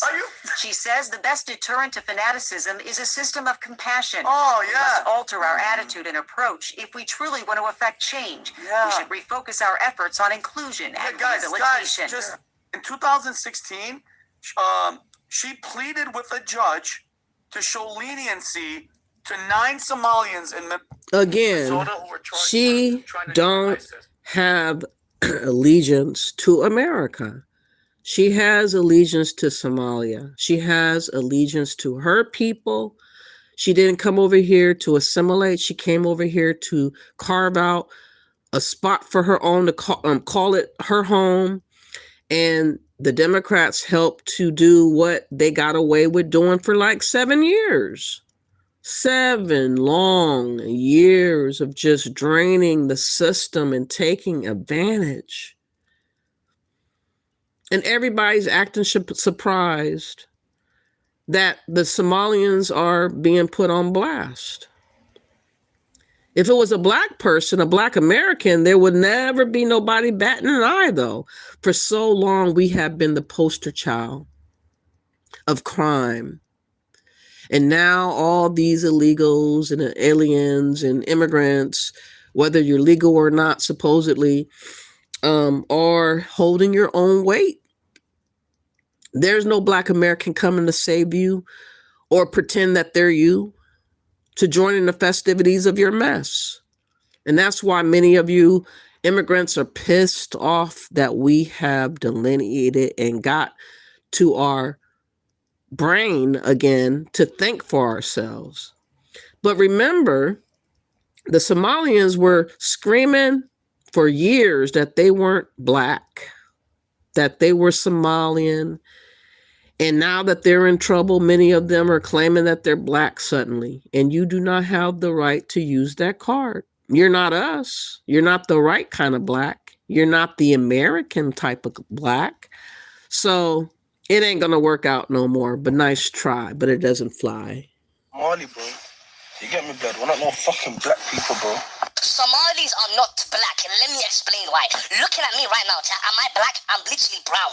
I'm literally brown, bro. Think about it as well. Somalis are Arabs. We're in the Arab leagues, we speak the Arab language, we eat the Arab food. Bro, think about it like this, bro. If a whole community doesn't regard themselves as black, we can't be black, bro. We literally can't be black, bro. Boogie, did you eat your brain cells?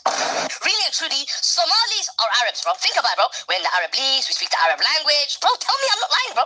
Black is just a social construct. Do not insult me or my ancestors by calling me black, okay?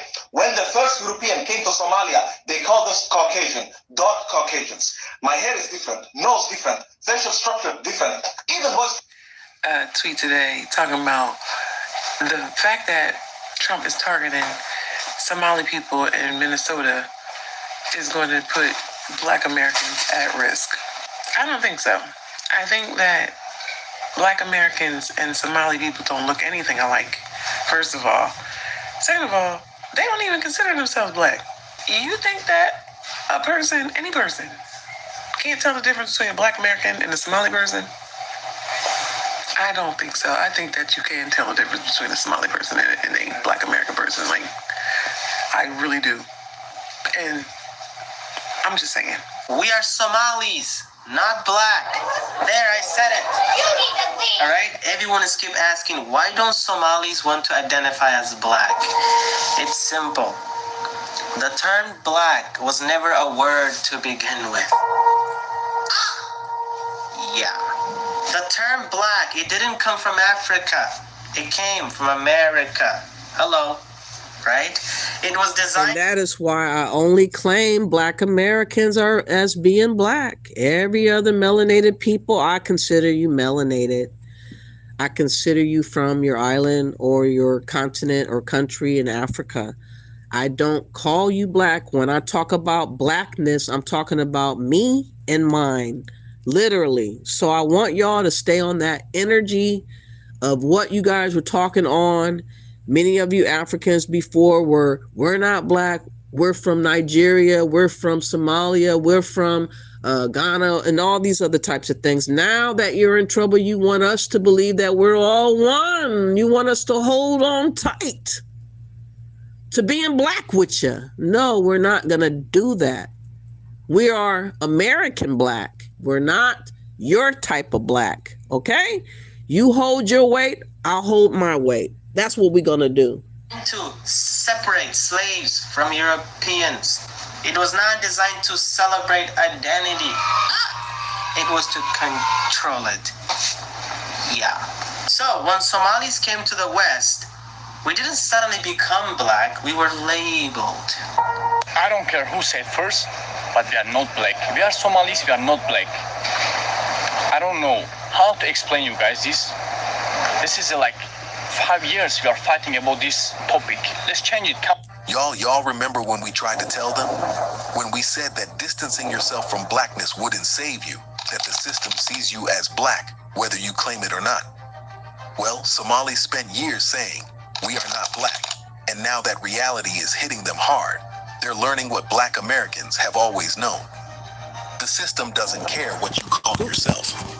If you look black. At this point, like I say, I don't care if you do or don't call yourself black. You're not my black. And we're going to keep that going for the duration of the time that you guys will be in America. In my opinion, that's what we should do as we are delineating ourselves from foreign blacks that are from all over the place. We are not you. We are not the same. We are not immigrants. I am an American black first.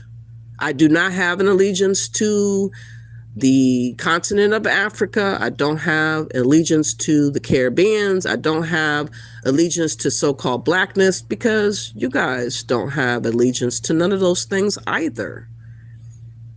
I'm not going to pretend to be something to make you feel better. I'm not going to have allegiance to you while you bypass me talking about we all black and, we ain't doing that. That has been our stupidity for the longest time, dealing with the Democrats.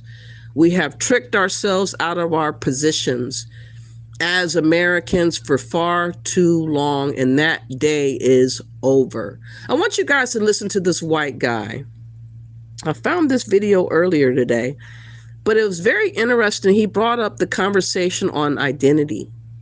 And identity, in my opinion, is very, very important now more than ever, because your identity is attached to your future, is attached to who you are and who your allegiance lies with. My allegiance lies with myself and my people of America.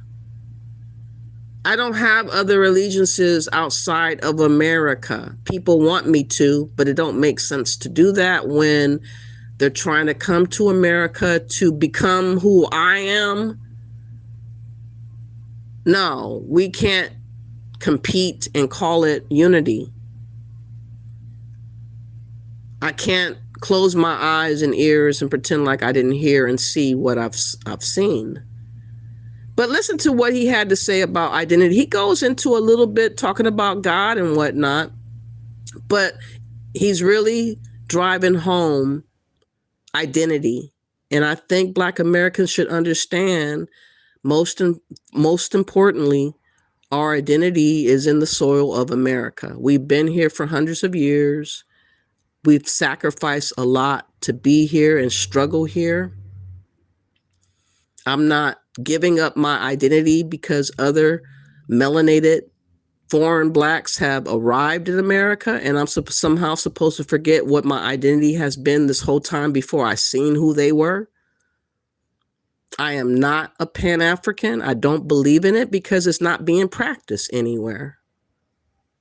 So I'm not giving up my identity to soothe the soul of melanated foreign Blacks.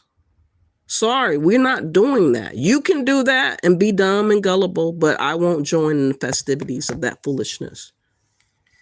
And you don't get a clear revelation of your identity in this next chapter in 2026. You're going to retreat back to an old identity. So this year has been a year where God has had to really change up my identity. And not really, I wouldn't say change up my identity. It's not like it wasn't there. He was bringing it to the forefront. And he was saying, this is something that I want to teach you how to operate it. Okay, so what I ended up doing this year, practically, as God was showing me, I want you to understand what it means to be a king in order to rule and lead for the sake of serving people well and establishing order and prosperity for the people around you. I went on this tirade throughout the Word of God, just studying what does it mean to be a king? What do kings do? That changed everything for me. It changes everything because when you go through this next year and challenges come your way and there's issues, if you don't get a new identity for where you're supposed to go, those challenges will set you back. Those challenges will make you run back and retreat to a previous identity. Just like, if you remember, when Jesus came up on the scene and said to Peter, cast your net out the other side, and he blessed his business and his fishing nets were bursting at the seams. What did Jesus say after that to him? He said, follow me. And Peter said, I want a bigger piece of that. I want a bigger piece of that cheat code. That guy is the Son of God. It says he forsook everything to follow him. But what happened after Jesus died? What happened after Peter betrayed Jesus and denied him 3 times? It says that Peter went back to his nets. If you don't get a clear revelation of your identity in this next chapter in 2026, you're going to retreat back to an old identity. He said you're going to retreat back to an old identity. What is the old identity that people are trying to get Black Americans to retreat back to? Slaves. That's the whole entire conversation that's being had on social media every time you turn around. You guys don't want to be Black. You guys are just from Africa. You guys were dropped off centuries ago. You're still an African. No, I'm not. Sorry, that boat has sailed. That ancestor that was betrayed and left for dead came to a new land, intermingled with the inhabitants of this land and other races of people over time to make a whole new identity called Indigenous American Black or Foundational Black American, whatever way makes you comfortable. We are not immigrants. We didn't come to chase the American dream. We became the American dream for others to try to mimic and become off of our sacrifice, blood, sweat, and tears and struggle. We're of the soil. People come to the soil to get what we got to be given to them without any sacrifice or any earning of what they got. That's the difference. I'm not giving up my identity of my ancestors who have fought to become who we are to make you guys happy about it. Y'all need to go back home and fix what you guys are running from to make the reality of Africa better. Y'all need to encourage other Africans to go make it better. Maybe in a strange way, Trump will be the catalyst to provoke you guys to do something that you guys never thought to do. Because now that you don't have this route to escapism starting January 1st, maybe other Africans that are sent back to Africa or blocked from going anywhere else will finally realize all they have is work to do in Africa. Maybe they can get the Haitians that have the TPS that's going to expire in February to join them over there to build.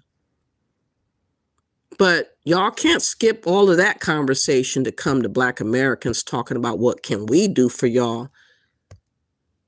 I'm not here to be the continual sacrifice for other people anymore. That era is over.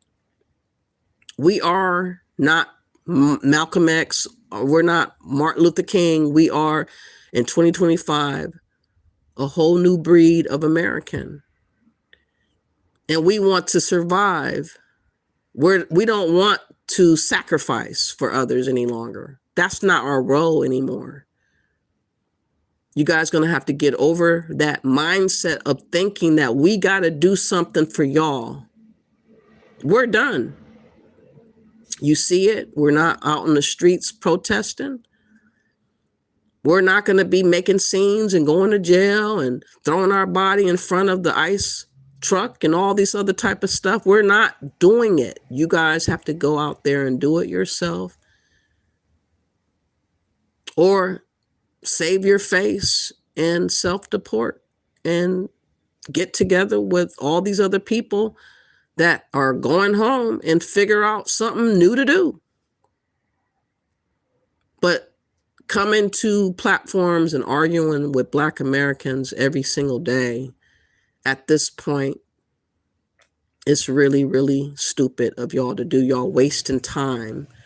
I have seen 12-hour streams of people arguing about our identity to this day. For the last 7-8 years, the same repetitive debate and argument solely around the identity of Black Americans has been playing out literally every single day.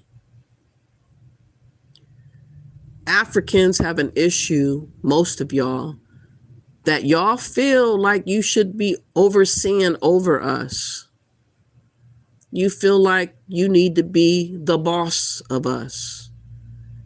You guys feel like you need to be dictating over us. And we don't feel that way. We don't feel a connection to y'all. If you want to dictate and order something around, you need to go home and order something over there to fix. Put all that energy into fixing in your homeland. Leave us alone. We are not coming to Africa. We're not coming to rescue y'all. We're not going to sit on panels and lie any longer about unity and love and all this talking for hours about nothing.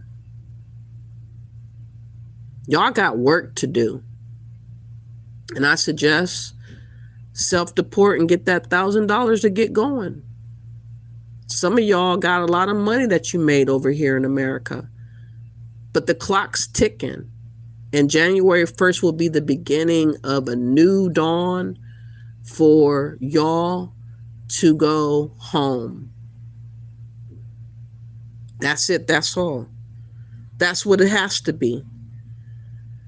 And we as Black Americans, we see ourselves in the lens of being Americans. And that's what makes y'all so upset, because y'all want us to view ourselves as being an immigrant like you. And we can't get there. We're not immigrants. And that's why a lot of y'all are so upset about us not being deported. I do believe that many people voted for Trump in the belief that they thought that we were getting deported. They thought that we were going to be the ones continuing to be targeted, because y'all was so comfortable with us always being brought up and talked about. And it really shocked the hell out of y'all when we were skipped over and it came to y'all. I know y'all never saw that coming, but he said it the whole entire time. Trump said, I'm going to do the biggest mass deportation in history. I'm clearing out the swamp. I'm getting rid of the scams. He literally laid it out in front of everybody. And everybody missed it because they thought, oh, they're talking about the Black Americans. Oh, they're the ones about to get fucked up. And it didn't happen. You know, one video that I just recently found, there's this white lady that I have heard before talking, and she says something so powerful in mentioning what the Democrats had done to our civil rights. And this is the honest to God truth. I pray that many other Americans listening to what she has to say will finally get the gist of what I've been saying on my platform. But sometimes a white person has to say it because a lot of people just don't honor Black Americans' voices. But she is saying verbatim what I'm thinking right here. Oh, Lord, come on. Hold on.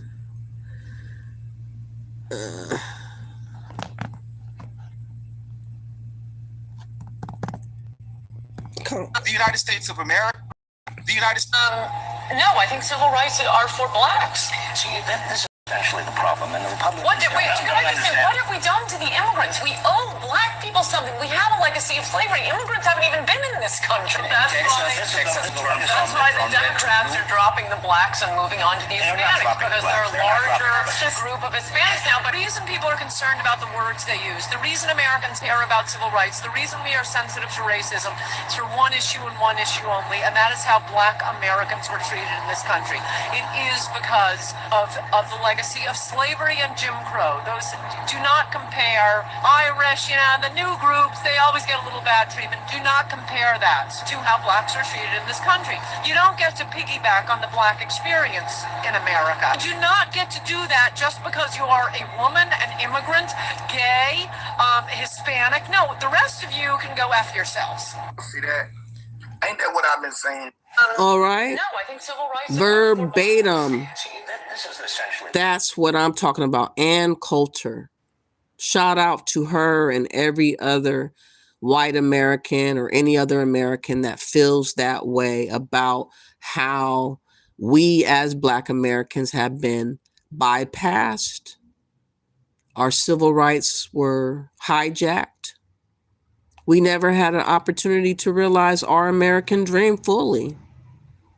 Literally in a year's time, the Immigration Act of 1965 came literally a year later.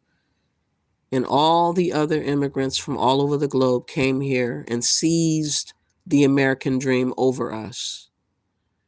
We never had room to breathe. We never had wiggle room to thrive without others coming and snatching our opportunity. And then people came with the ploy of Pan-Africanism talk, hijacking yet again our identity, hijacking our momentum to get reparations and conversations about what we need to talk about, representing ourselves as Americans here, Black Americans here. Everything was always talked about, oh, minority groups, people of color, everybody else but us.